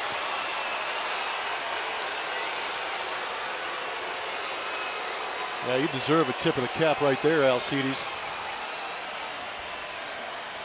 Astros looking for a break, trying to drop in a second base hit in this game off Ian Kennedy. And Escobar bolts from his position at shortstop, puts his head down, understands Lorenzo's nowhere near it. Lays out, sliding, catching the ball over his shoulder, pops up and throws a dart to first base to double off Gomez. Spectacular play. Truly. And if you put yourself in the spot of Carlos Gomez, you've got to get close enough to second base that if that ball drops, that you make it into the bag. It is a tough call, but you would rather have the one out at second base than the double play getting doubled off. When you're down 6-0, maybe you're thinking about we've got to get something going. It is one of those tough plays. It's a very tough position to be in. I'm not trying to get on Carlos Gomez because that is in the middle of no man's land. Like you said, they're down 6-0, trying to make something happen. Jason Castro, the 9-hitter at the plate, and now Ian Kennedy, despite the fact that he's yielded the base hit the first of the night for Houston, he's back to the minimum number of hitters. 2 double plays turned by the Royals. Well, just a truly remarkable play. Hit in the air right center field. Moving over and making the play on the run is Orlando. Only 3 hitters come to the plate in the 6th inning. So it's all KC tonight, 6-0 as we go to the 7th. Brownie coming back.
It is 6-0, Royals leading the Astros.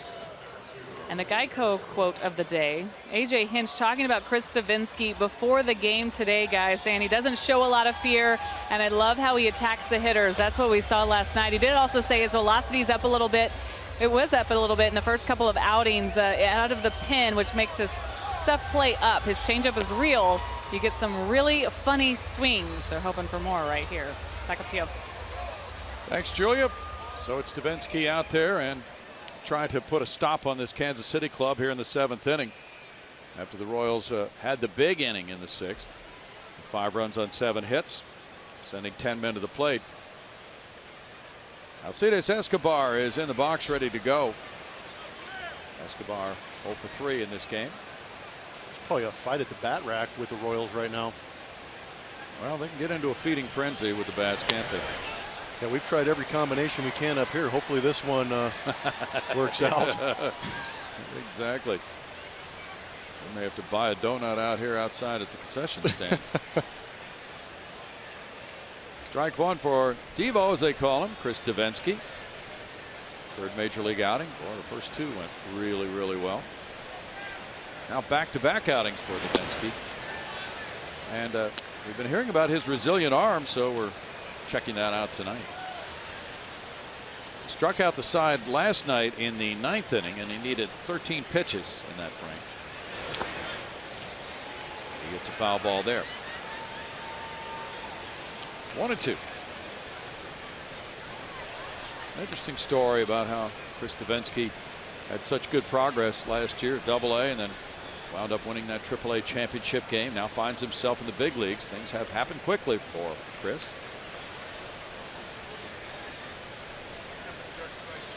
At age 25.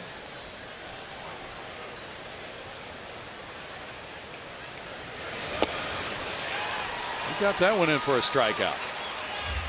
It's that changeup again.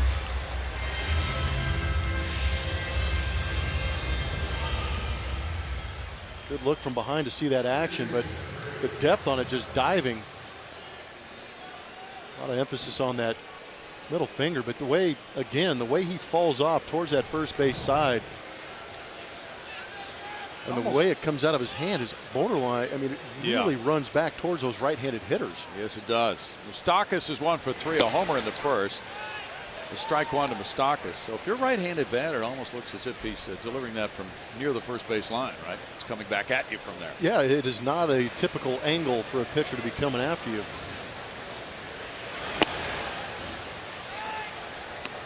.93 miles per hour tonight. He was throwing mid-90s last night. 1 ball, 1 strike.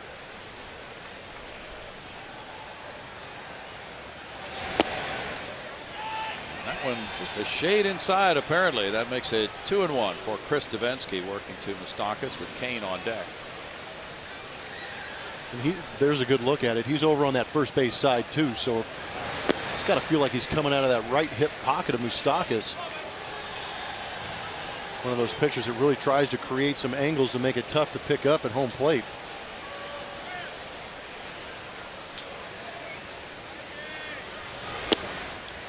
There's a walk.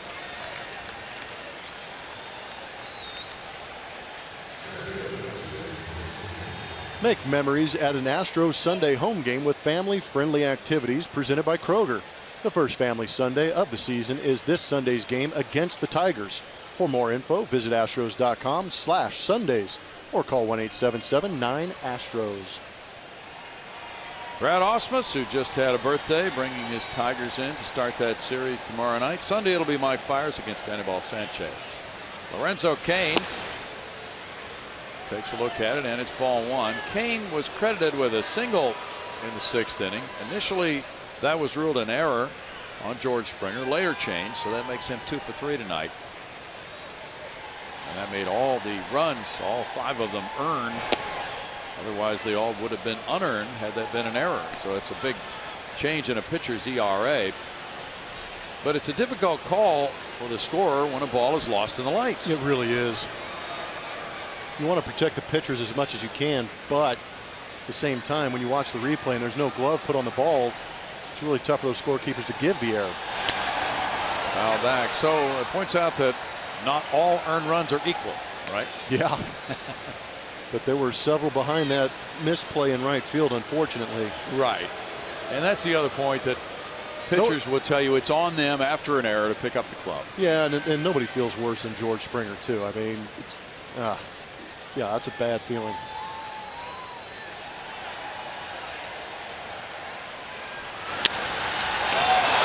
The shot to Marwin, that one's scalded for out number 2. Royals have had some good swings tonight. They have 10 hits. Yeah, they really have. They've been locked in. Kind of stating the obvious, but they have been taking some good passes.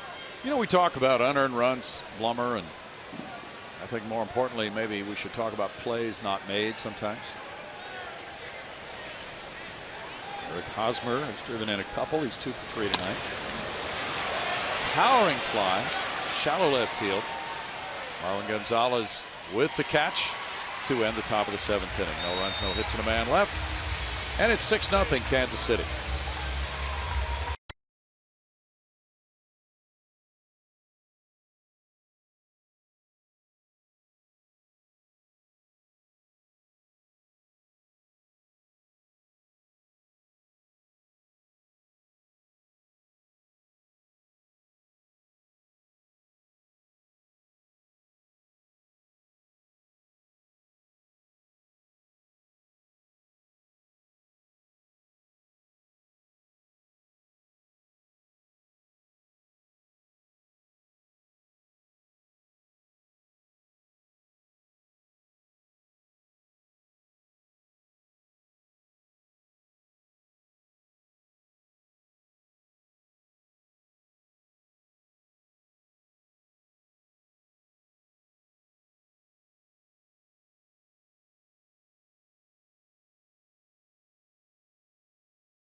Baseball on Root Sports is presented by Southwest Airlines. Transparency, low fares, nothing too high. And by Lexus, the new 2016 Lexus ES and ES Hybrid. It's next level luxury. Kansas City 6, Houston nothing, bottom of the 7th inning, and the Royals have banged out 10 hits. The Astros just got their first hit from Carlos Gomez leading off the home 6th inning. Then he was erased on a double play on that excellent sliding catch by Escobar, and that means that Ian Kennedy still has faced the minimum through 6. Just 18 batters. He walked the leadoff man Rasmus in the 2nd, but Colby was erased on a 2-4 caught stealing double play. Tony Sipp working in the bullpen for Houston as Kennedy turns his attention to Jose Altuve leading off the home 7th. Altuve 0 for 2. Fly ball to center and a strikeout looking. That homer he hit last night was on a 94-mile-per-hour heater from Yordano Ventura, and he hit it up onto the railroad tracks. Very impressive swing. And the long home run he hit in Milwaukee, also a great swing of the bat for Jose. Little man's got some pop. He really does. Quick hands, too. Now, do you think that the strike zone judgment he's been working to improve is helping to get him a better pitch he can drive this year? I'm not sure if Altuve needs to get better pitches to hit. He is such a good bad ball hitter to begin with that all he's going to do is put himself in better situations and force pitchers to throw strikes. Right. That's out to right field and deep. Orlando backing. Orlando all the way back. That's in the bullpen. Altuve hits another bomb. Number 3 of the season for Jose, and his 2nd in as many nights. And the Astros are on the board, trailing 6-1. I love it when Altuve listens to us, puts on a show when we're talking about him. Going Oppo Taco. Fastball down, does a great job of staying on it. Lets that ball travel just a little bit more on that outside corner and barrels it up nicely and launches it. He really did. Took the ball a long way to the opposite field. George Springer is 0 for 2. Springer takes ball 1.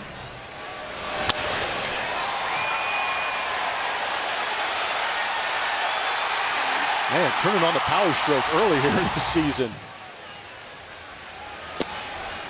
In for a strike from Ian Kennedy. 1 ball, 1 strike. So Kennedy has given up his first run of the year. 12 2/3 innings of shutout ball to start the season for Kennedy. 1-2. Back to that question though on Altuve with better pitch selection. In the past he would say, well, he could hit a pitch out of the strike zone and dribble it to third and beat it out for an infield hit. But if the pitch is in the strike zone, can he drive it further? I think we're finding out. 2 balls, 2 strikes. There's nothing wrong with finding yourself in a hitter's count. They're already, I would say that they're already, I wouldn't say afraid, but they understand that Altuve is a threat when he's at the plate just to get on base, period, like you're talking about. So they will nibble and maybe try and get him to chase early in counts. Maybe in talking to hitting coach Dave Hudgens, that maybe he said, if you understand that these guys are trying to get you to chase and you lay off those pitches to what you're talking about, you're going to bring those pitches back into the zone and force them to throw strikes. And when you do get the pitch you're looking for, you can do what he's been doing early and hammering them. There's no doubt he has outstanding hand-eye coordination. But he walked more this spring. He took more pitches. So far, he has 4 walks and 6 strikeouts.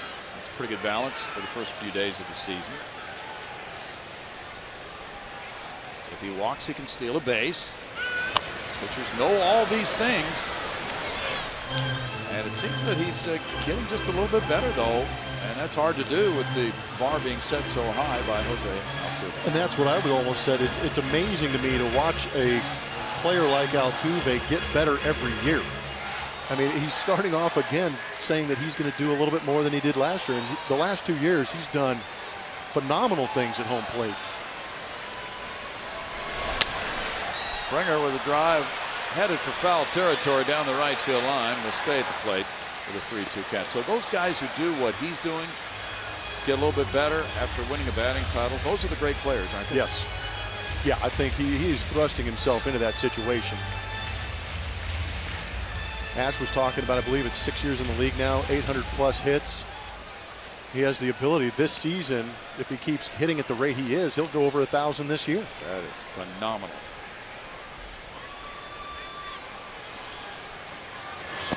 Springer takes it, and it's ball 4. Second walk of the night for Kennedy. Now Carlos Correa is 0 for 2.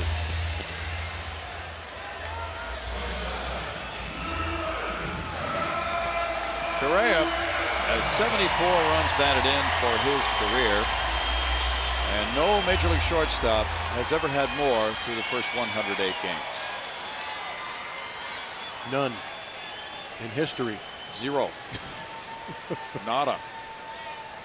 Incredible. 2 fly balls to center field by Correa tonight. He looks at strike 1.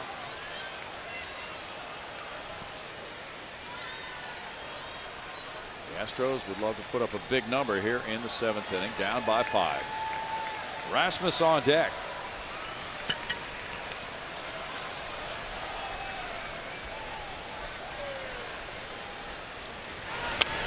Ooh, man.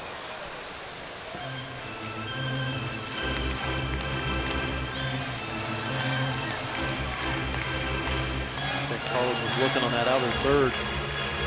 Possibly a slider on that outside. Yep, got on the side of it. Man, you can see that look in his face. Knew he just missed that. Yes, he did.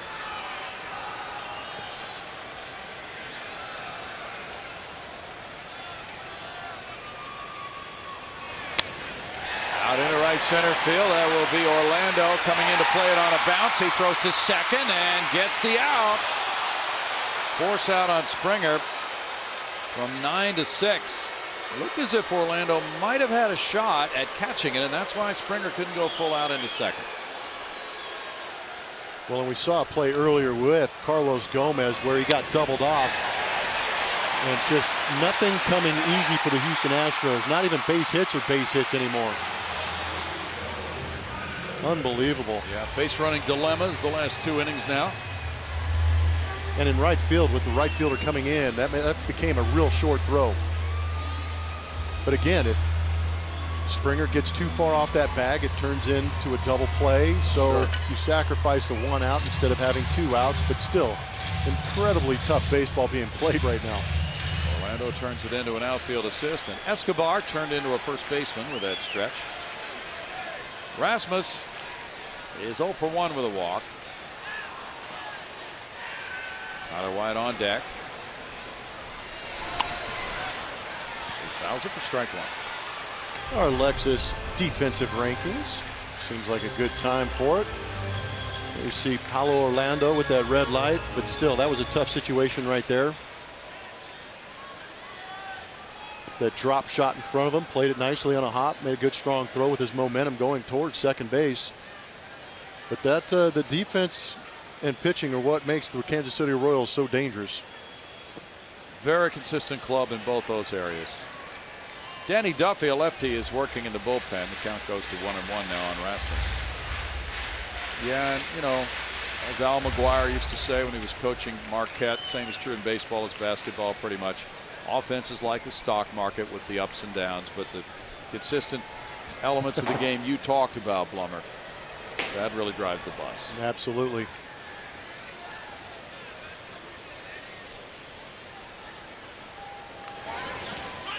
Marquette, whoops, the ball's kicked away by Perez, but no advance.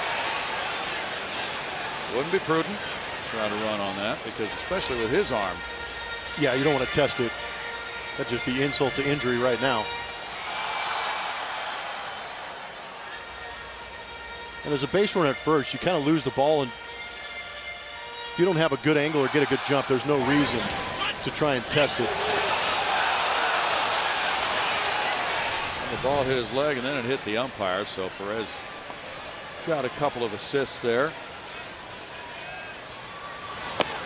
Rasmus looks at it. It's a strike, and it's 2-2. Yeah, Marquette used to win those basketball games by scores like 55, 51. They just always played solid defensive basketball. Networks love that.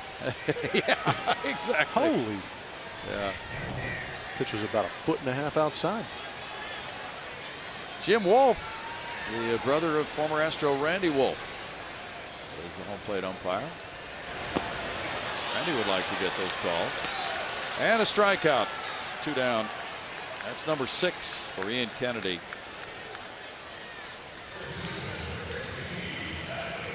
Now Tyler White, he's 0 for 2. Well, speaking of Randy Wolf, we thought about you a few days ago in Milwaukee when we were talking about that game in 08, the Hurricane don't do it to me. game. And Randy Wolf is a starting pitcher. You fixed a flat tire that day, didn't you? Yeah, me and Dave Newhand. We were staying at Brad Osmus's place. We had to come back down here because our cars were here at Minute Maid Park. And in order for us to get back and pack our luggage and get back downtown for the flight, the only flight. Only flight in Houston. Yeah, and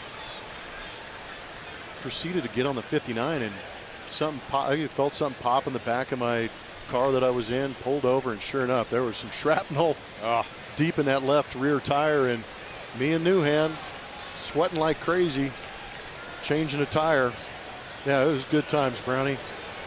Good times. Memorable time. And Randy Wolf, we took a cab from the Pfister Hotel to the ballpark in Milwaukee, and he related how he was a starting pitcher that night. We left that morning. Yeah, this is a good story. Yeah, we traveled to Milwaukee that day and played that. We never did that, right? But did you hear? He was in a high-rise condominium type place and had to.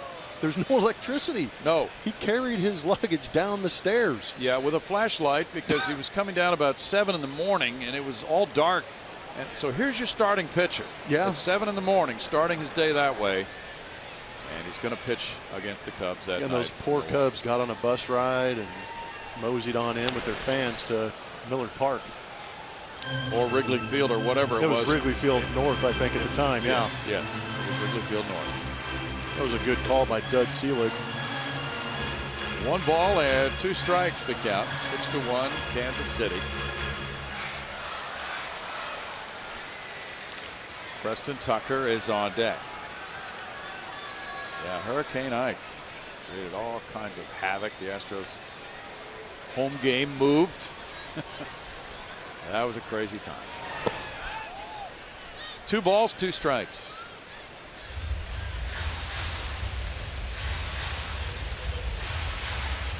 What's crazy about that no-hitter is I remember vividly that last pitch that Zambrano threw to Darren Erstad, and unfortunately it was Darren Erstad at home plate, but it was a split finger that just exploded out of the zone, and Ersty swung at it, and it was 1.5 feet. That might have been 3 feet outside. But you could just, the deflation and just there was nothing left in any of us after going through that whole ordeal. Did you talk about the next day? No. Ted Lilly throwing a 1-hitter? Oh, forgot about that. Oh. Okay. Yeah. Well, that scab's now open. That started a 6-game losing streak, right? And that Astros team was in contention until Hurricane Ike displaced the club. It totally did. Swing and a miss by White. Strikeout number 7 for Kennedy. Ends the 7th inning. 1 run, 1 hit. Altuve goes deep. 6-1 Royals through 7.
here. Which outfielder would make the best catch, or makes the best catches, I should say. George Springer winning this one. We've seen some great catches from Springer since becoming an Astro a couple seasons ago.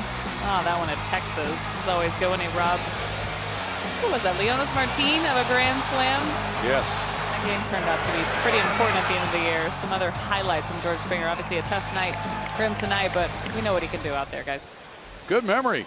Leonis Martin robbed by that Springer catch of a grand slam, and then the Astros won it in extra innings. Tony Sipp is in the game now in the 8th. 21,203 the paid attendance for the finale of this 4-game series. Kendrys Morales the batter. He has an RBI double in 3 trips. There's ball 1. Tony Sipp has been coming out of that bullpen regularly here at the outset of the season. This is his 5th appearance in the first 10 games. Lefty's 231 against him last year in the early going here. Switch hitting Morales takes a look at it. It's 1-1. So for the season for the Astros bullpen, Sipp is the first guy to appear 5 times. Will Harris and Giles and Neshek all have 4. Gregerson has 3. The outings have been pretty well evenly distributed. 1 ball, 2 strikes. Chris Davinsky tonight went an inning and a third, gave up 1 hit, no runs, 1 walk, 1 strikeout. Doug Fister, 85 pitches, 52 for strikes. There's Altuve. He gave up 9 hits and 6 runs in 5 2/3. Still a 1 ball, 2 strike count, and the balancing act here for the Astros is, do they need a 13th pitcher, or are they okay with 12? And how is the Gaddis moving to part-time catcher going to affect the rest of the roster? I think that's a quality question that we will only speculate on. Yeah, we don't know. But it does make it interesting, because most teams do like carrying that 3rd catcher just in emergencies. But yeah, again, seeing what we're seeing early on in the bullpen being used, yeah, AJ's doing a good job of spreading out the appearances, but at the same time, would you like to have that extra arm? Yeah, and do you need a second lefty? Because Sipp is the only lefty in the pen. He gets a strikeout of Morales. Gordon has an RBI double. He's 1 for 3. Right now, Will Harris, who's very effective against lefty hitters, could be in a way considered that second lefty, even though he's right-handed. But is that the way the manager would want to go full time? Well, we don't really know that. There's a strike to Gordon. And it is early. Those things usually iron themselves out. That's a looping fly ball and a hit into left center field. Gordon is 2 for 4. And you know, there's going to be a lot of roster change during the course of a season. That's a given. But yeah, that 13th pitcher is something that a lot of managers do want. Well, I was going to say, it is a luxury to have that 3rd catcher, but at the same time, if you could add 1 more arm to that bullpen, increase that depth out there in that bullpen, or have guys that you can kind of, you know, mix into that starting rotation if you need a 5th pitcher that matches up with the team better than another guy, you know, those are things you got to think about. Salvador Perez, the batter. Runner at first, 1 out. Perez has an RBI single in 3 tries. He leans back. He shot a glance out at Tony Sipp. There's ball 1. Time for a walk. It's all right, kid. Keep that chin up. You'll be all right. He heard me. Cute little fella.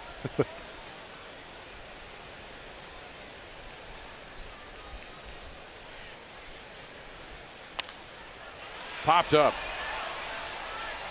And that's back behind the screen for a 1 ball, 1 strike count on Salvador Perez. The Royals head for Oakland. The Astros stay here and meet Detroit over the weekend. Monday's a travel day for the Astros, a day off, but they will be going to Arlington, Texas. They'll meet the Rangers there Tuesday through Thursday nights, and right back here next Friday for the Boston Red Sox. The Pablo Sandoval saga continues. My goodness. They finally put him on the DL, didn't they? They did. Yeah. One place you might be able to hide him. Well, you know, there are various stories on that. You probably read some today. I've seen a couple of them, yeah. One story indicating he may not be hurt. Yep. That's good old phantom DL. Right. And he may be just preferring not to be on the 25-man roster at this point because he has been benched. Yeah, I read one report that said he just literally walked into the training room, said my shoulder hurts, I want to go on the DL, and I'm not sure how true that is. I hope it's a little bit different than the way it was portrayed, but there is definitely a disconnect between player and staff. And there's the exploding belt scenario. That is never a good thing, is it, Brownie? No, and then, you know, obviously the best idea is to lose weight, but how are you going to do that if you're not playing every day, right? Well, I hope he looks at it as an opportunity to take the time to maybe find a program that he can work within, maybe lose a little bit of weight, maybe. I'm just not sure. I just hope he finds a way to make an opportunity to turn things around and come back in a little bit better shape to help that ball club win. I don't want them to win, but I'm just saying help the ball club and not be a nuisance. Yes, Rasmus at the base of the wall, and he's in for the catch. It's just not a good situation at all for the Red Sox. 2 outs. There is talk in some of the stories about maybe a trade, but he has 4 years. How do you do that? Hefty contract. Who would pick up that contract? Good choice of words. It's hefty all the way around. It's not only a hefty contract, you're right. Omar Infante is 1 for 4. I read that same report about the trade possibilities, and I'm just trying to imagine a possibility that somebody outside of Boston would say, yeah, we'll take on that contract. There'd be some serious examinations of that person. In the dirt. There's a block by Castro on ball 1. But nonetheless, the Red Sox are an interesting bunch right now. Very talented team. They are. David Price into that mix is real nice. Boston 4-4 coming into play today.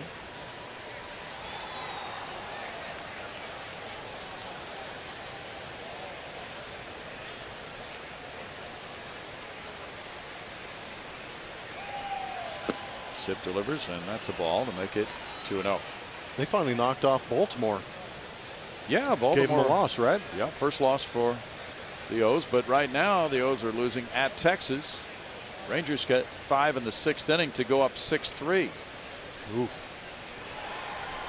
Rangers lost a tough one in the final at bat at Seattle last night. Yeah, they did. Liner out to right field. That's for the gap, and it's backhanded by Springer. Springer with an off-balance throw into Altuve. And with 2 outs, Infante keeps the inning going. 1st and 3rd now for Orlando.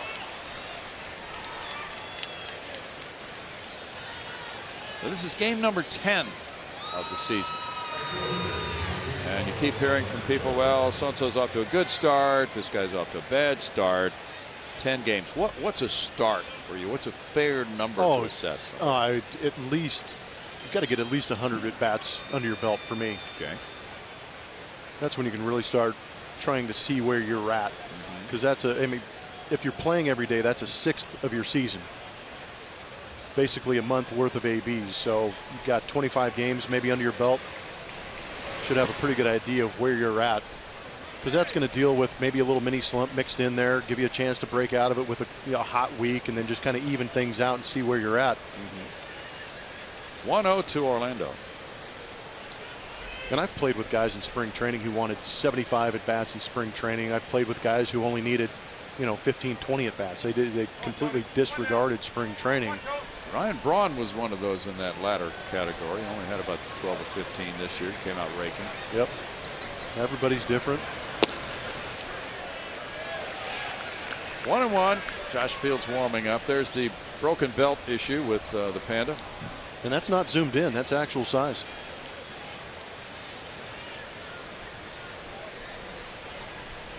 Oh, man. Boston fans cannot be pleased. Good play by Marlin. Spins around. Excellent effort as he gets the out at first on Orlando. Marwin Gonzalez slick at third base. No runs, 2 hits, 2 men left. Kansas City leads 6-1.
Go to the bottom of the 8th, and it's time to name that Astro. This is brought to you by your local Honda dealer.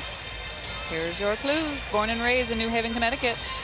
He was a high school teammate of an NHL Hall of Famer, and he played 19 years. Tweet us who you think this Astro is. We'll tell you here pretty shortly. He might be headed this way pretty shortly. He could even be in town right now, Julia. That's likely. Is that likely? Okay. Oh, so we're narrowing it down. Yeah, she knows. She knows all these. Yeah, she's ahead of the curve. She cooked them up, in fact. In her spacious kitchen, she came up with all these trivia questions. Now we have a change on the mound. Danny Duffy, the veteran left-hander, takes over. Ian Kennedy in 7 innings. Allowed just 2 hits and 1 run, walking 2, fanning 7. He threw 97 pitches. Duffy in 3 games has a 2.25 ERA. He pitched in the opener of this series Monday night. And Jake Marisnick is the pinch hitter for Preston Tucker, leading it off. They strike 1. Tucker, the DH, was 0 for 2. Marisnick is 0 for 4. 0 for 1 as a pinch hitter for Jake. Danny Duffy, 27 years old, is from Goleta, California. Where's that, Blummer? Where's that at? Goleta. Goleta? Yeah. Any idea? I'm saying Central California. All right. He's from Central California. Somewhere along Interstate 5. Okay. That's about, what, 700 miles long? Yep. Figured I'd try and narrow it down. You did that. California's a big state. 1 and 2. And there's that famous gas pump out in left center field. You might use a lot of that traveling on I-5. A strikeout, 1 out. Danny Duffy was a 3rd-round pick of the Royals in 07. Homegrown player who stayed with them all these years. Wow, is that unusual? And he got the big reward. And they put a ring on his finger just a few days ago, Blummer. Yeah, that's awesome. He's been through a Tommy John surgery back in 2012. Facing Carlos Gomez, who's 1 for 2. And there's strike 1. Duffy started 24 games last year, pitched 6 times in relief during the regular season, was 7-8 with a 4.08. Versatile performer.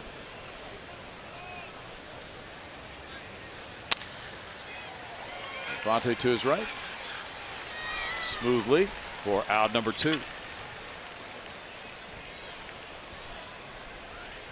These first few days of the season, though, even though, you know, we're still in the first couple weeks, can produce some really exciting things, some unforeseen things, players we never heard of, like the Colorado Rockies shortstop. Crazy stuff, right? It is crazy. It's an electric start. And then, so Trevor Story hit all those home runs early. And the Giants came into Coors Field. Evan Gattis in the on-deck circle.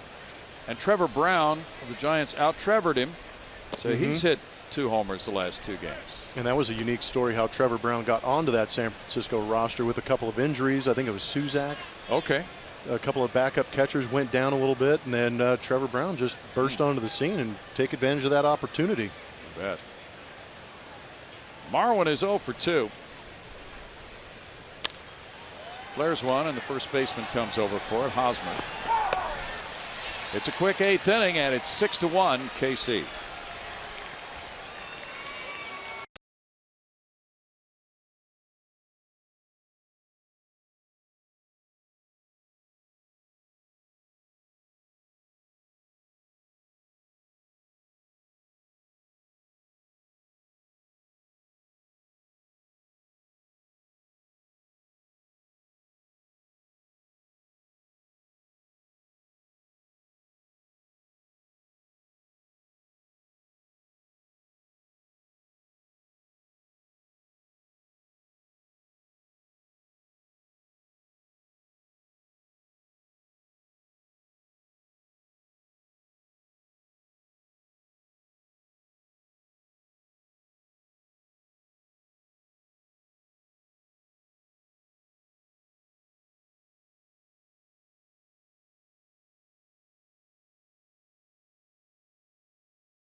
At the top of the 9th inning, Royals leading the Astros.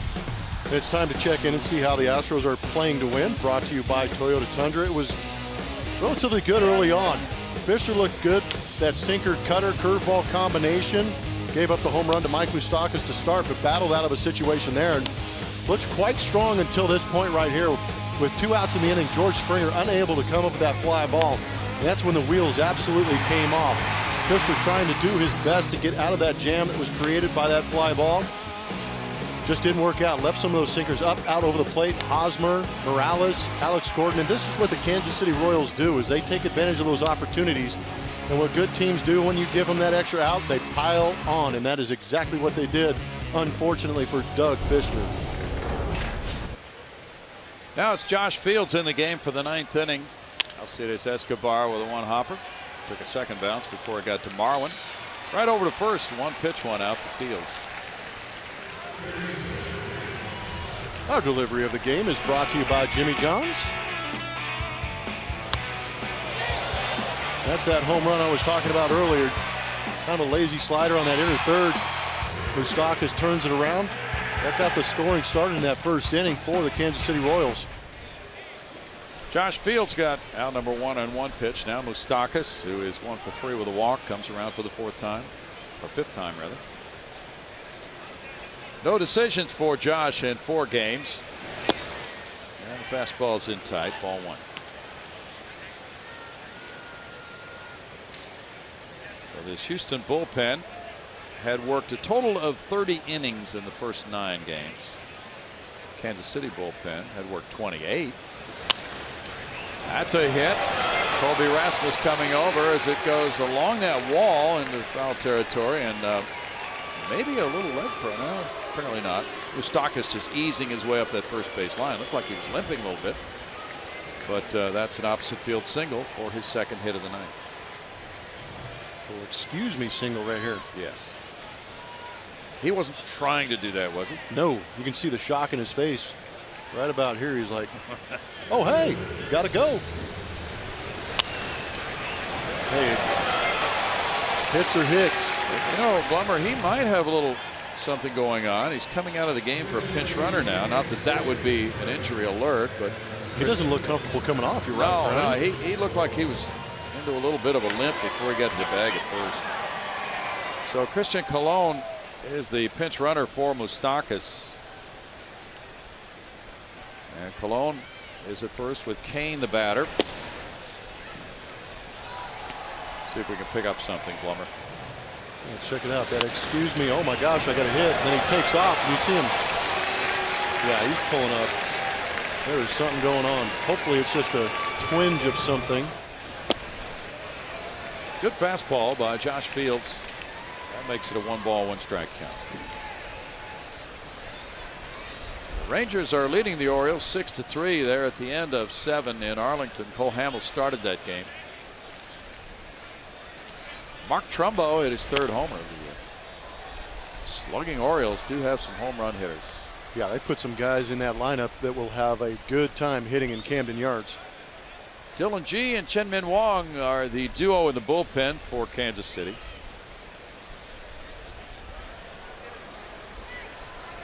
Nolan Ryan fans taking a walk. They coordinated well tonight. All right. Too bad the Rally Rainbows didn't work. Still time. 1-2 to Lorenzo Cain. Well, the quality of the Astros opposition here early is high. Yeah, this month of April is no joke. Now the Tigers come in with a 6-2 record next. Then the Rangers and a strikeout for Fields. Then the Red Sox. 2 outs in the 9th inning.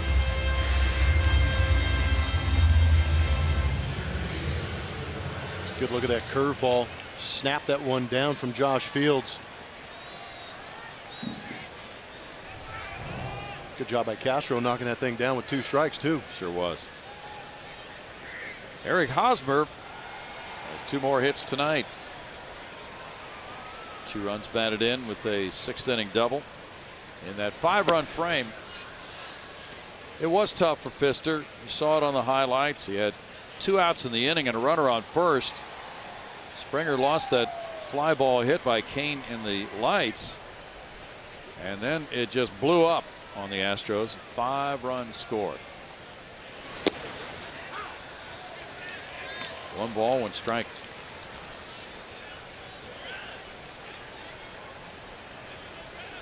Just unfortunate. You hate to see things or plays like that affect the ball game the way it did today.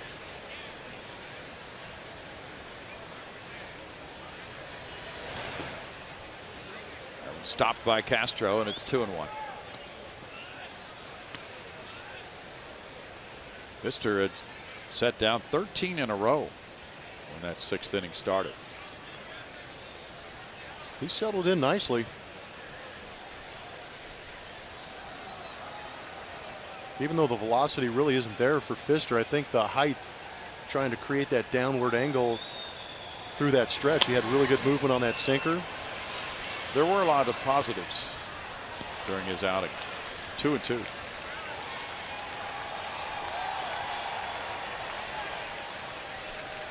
And I think a guy like Doug Pfister, who's been around for a long time, would be accentuating those positives as he thinks about this start and gets ready for his next one.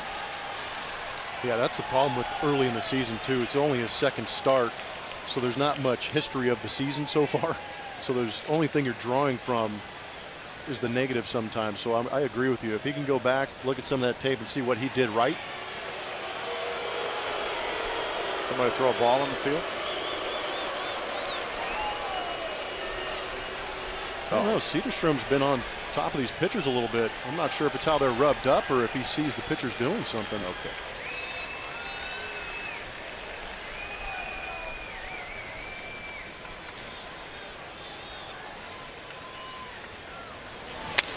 Broken bat. Correa Makes a good catch, tumbles and hangs on. Carlos Correa in left center field. Tremendous play. 6-1 Kansas City.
Astros LLC and may not be reproduced or retransmitted in any form, and the accounts and descriptions of this game may not be disseminated without the express written consent of Houston Astros LLC.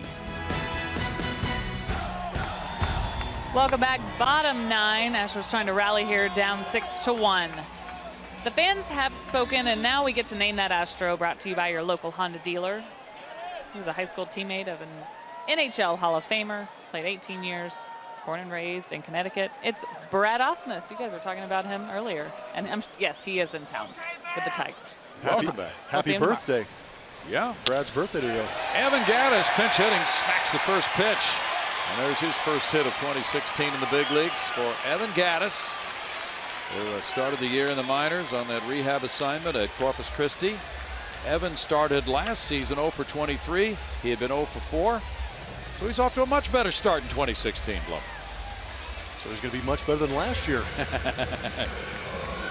Finished up pretty strong last year. Well, that's a good way to get it going. Gattis was pinch hitting for Jason Castro, who was 0 for 2. That's hit number 3 for the Astros. Jose Altuve ripped a home run to the right center field bullpen of the Astros. He's 1 for 3. Springer on deck. Fouled away, strike 1. Just like we promised, it's Miller time, brought to you by Miller Lite. Only run that Ian Kennedy has allowed all season was off the bat of Altuve, showing the power stroke early on in this season. This time going to the opposite field gap into that Astros bullpen. Wade Davis is warming up, the Royals closer. 0-2 to Jose Altuve. Think they respect the Astros offense at all? Yeah. Getting their closer up in a 5-run lead? They do. He's probably the most rested reliever they have right now, other than the 2 long guys, G and Wong, who were warming up last inning. Out into right center field. Kane going for it. Altuve will keep going to second. Here's the throw, and he has another double. Number 4 of the season. Gattis to third, second and third, nobody out. And he ran the 0-2 pitch hard into right center. Great piece of hitting. Fastball away, and that's what Altuve's doing. He's taking pitches where they're giving him, and he's driving them. He's not just going for the base hits these days. He's looking to barrel up and get those extra bases.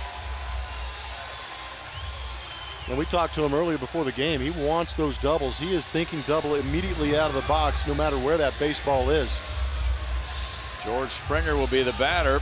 Dave Island, the pitching coach at the mound. That's 4 doubles for Altuve, 3 homers. That's the Astros. This is the Astros' first at bat with a runner in scoring position tonight. Springer lined to third. He flied to center and he walked. And now Duffy and Salvador Perez will talk it over. It was interesting to hear Altuve's thinking last night on his second double of the game. That was in the 7th inning. He said he looked out there and he saw that Lorenzo Cain was shading him toward right center.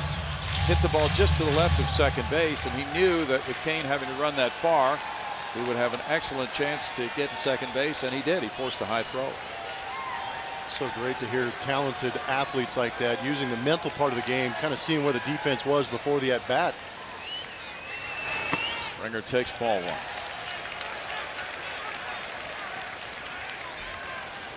Luke Hochevar has pitched in the last 2 games, and so has Kelvin Herrera.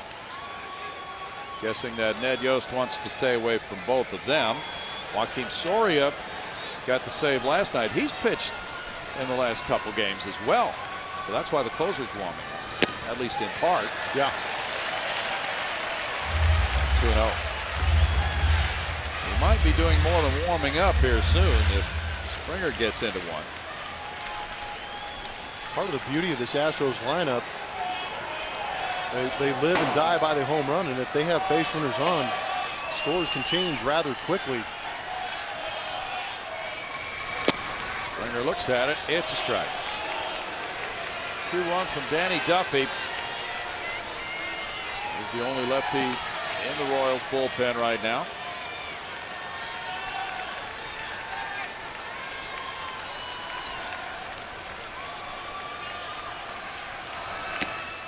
Now 3-1 to George Springer with Carlos Correa on deck. Now 2-0, we saw Duffy throw the fastball to George Springer. 3-1 count is similar to that 2-0 count. If I'm George, I'm nice and relaxed, hands are loose, and I'm looking for that heater. You've got Carlos Correa on deck. The last thing Duffy wants to do is face bases loaded in Carlos Correa.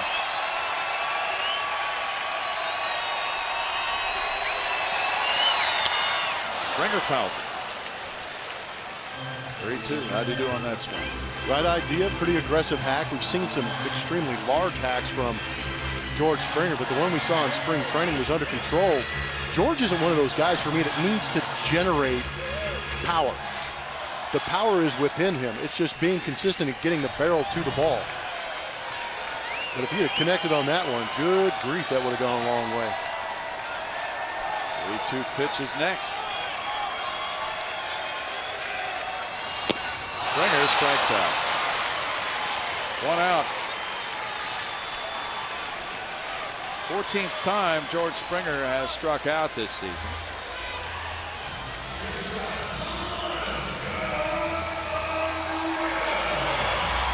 That's his 40th at bat. That was bringing the heat from Danny Duffy just off that outside corner. Sometimes when you're pressing a little bit, that strike zone expands. Correa is 0 for 3. Duffy in his 1 inning Monday night gave up 1 hit and 1 run, an RBI triple to Springer. Bouncer in the hole, and here's a long jump throw and safe at first with a run scoring. Now 6-2. RBI single on the infield for Correa, his 7th run batted in.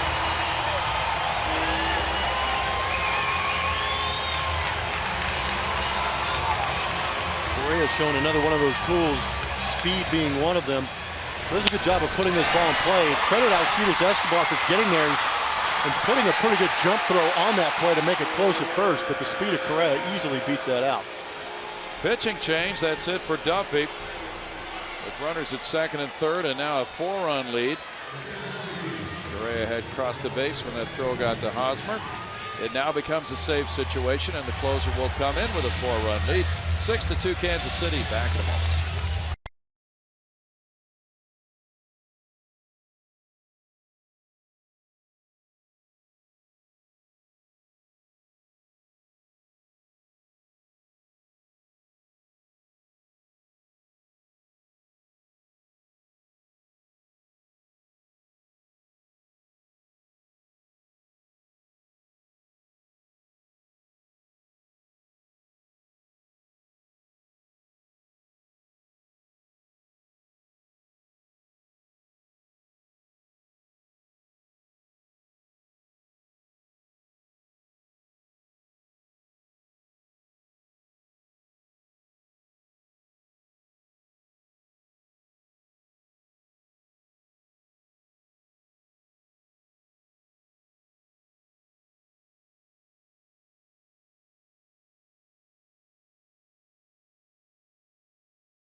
Kansas City, the closer comes in, Wade Davis. And Davis has not allowed a run to the Houston Astros since the 2011 season when he was a starting pitcher. As a reliever, just lights out. 1-0, 3 for 3 in saves this year, an ERA of 0, but he had a 33-pitch outing Tuesday. Really struggled with a couple of walks, but got a big strikeout to end the game. 3-2 Kansas City. Yeah, command was the issue, and the Astros did a good job of getting him into those 3-2 counts. A couple of walks, a lot of base runners just weren't able to capitalize. Eventually, you hope there's still a little bit of a hangover from that. Davis said in one of the articles that it's his typical early season struggles, just wasn't sharp with his control. And now as he comes in, he has runners at first and second, 1 out, facing Colby Rasmus. Colby 0 for 2 with a walk tonight. I believe in that same article there was a dead arm comment from Wade Davis. He said that, like you said, he said it's usual early in the season. Well, since the start of last year, Wade Davis is 20 of 21 in save situations, second best in the majors during that time for those who have had that many save chances. In his last 9 outings against the Astros, he's given up no runs. And it's Rasmus. Ball 1 from Davis. Colby would like to work himself into a count where he could get something straight from Wade Davis, because Colby's been doing a good job of driving fastballs here early on in this season.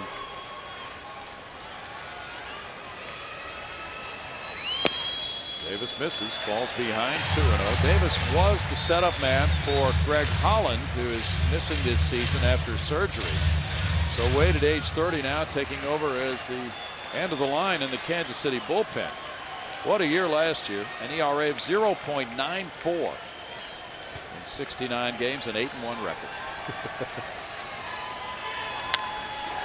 Popped up back into the seats. That was that fastball Colby was looking for. Davis struck out George Springer. It was a cut fastball at the end of the game 2 nights ago. Yep. That's a wicked pitch for him. Yeah, it really is 3-2, and especially on that inside corner. Davis also was 17 for 18 in saves last year. He threw only 16 strikes in 33 pitches 2 nights ago. Tyler White's on deck. Now 3-1 to Rasmus.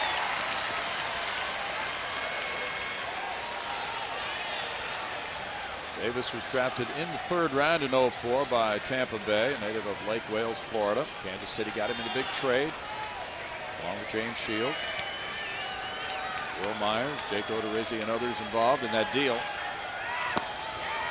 In for a strike. Now full count on Rasmus. That's that cutter you're talking about, Brownie. He was pretty comfortable going to it. You see him just getting on the side of that fastball. This creates a little bit of a wrinkle, and it throws the hitter's eyes off. By the time you recognize it's in the glove for a strike. Altuve at second, Correa at first. The Astros have been out hit 13-5, and they still have a chance.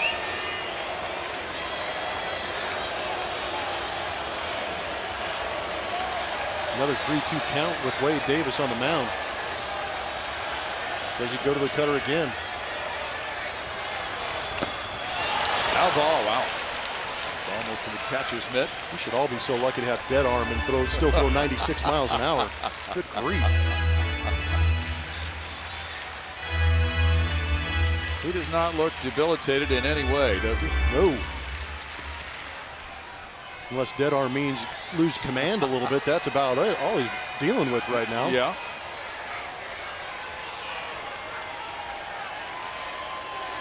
Kane shades toward right center field on Rasmus. Colby smacks one foul way out in front of that pitch. There's that cutter on the inside corner. Colby did a good job of bringing the hands in, fighting that off. It's about all you could do with this pitch unless you decide to destroy your bat and keep it fair. Just hands.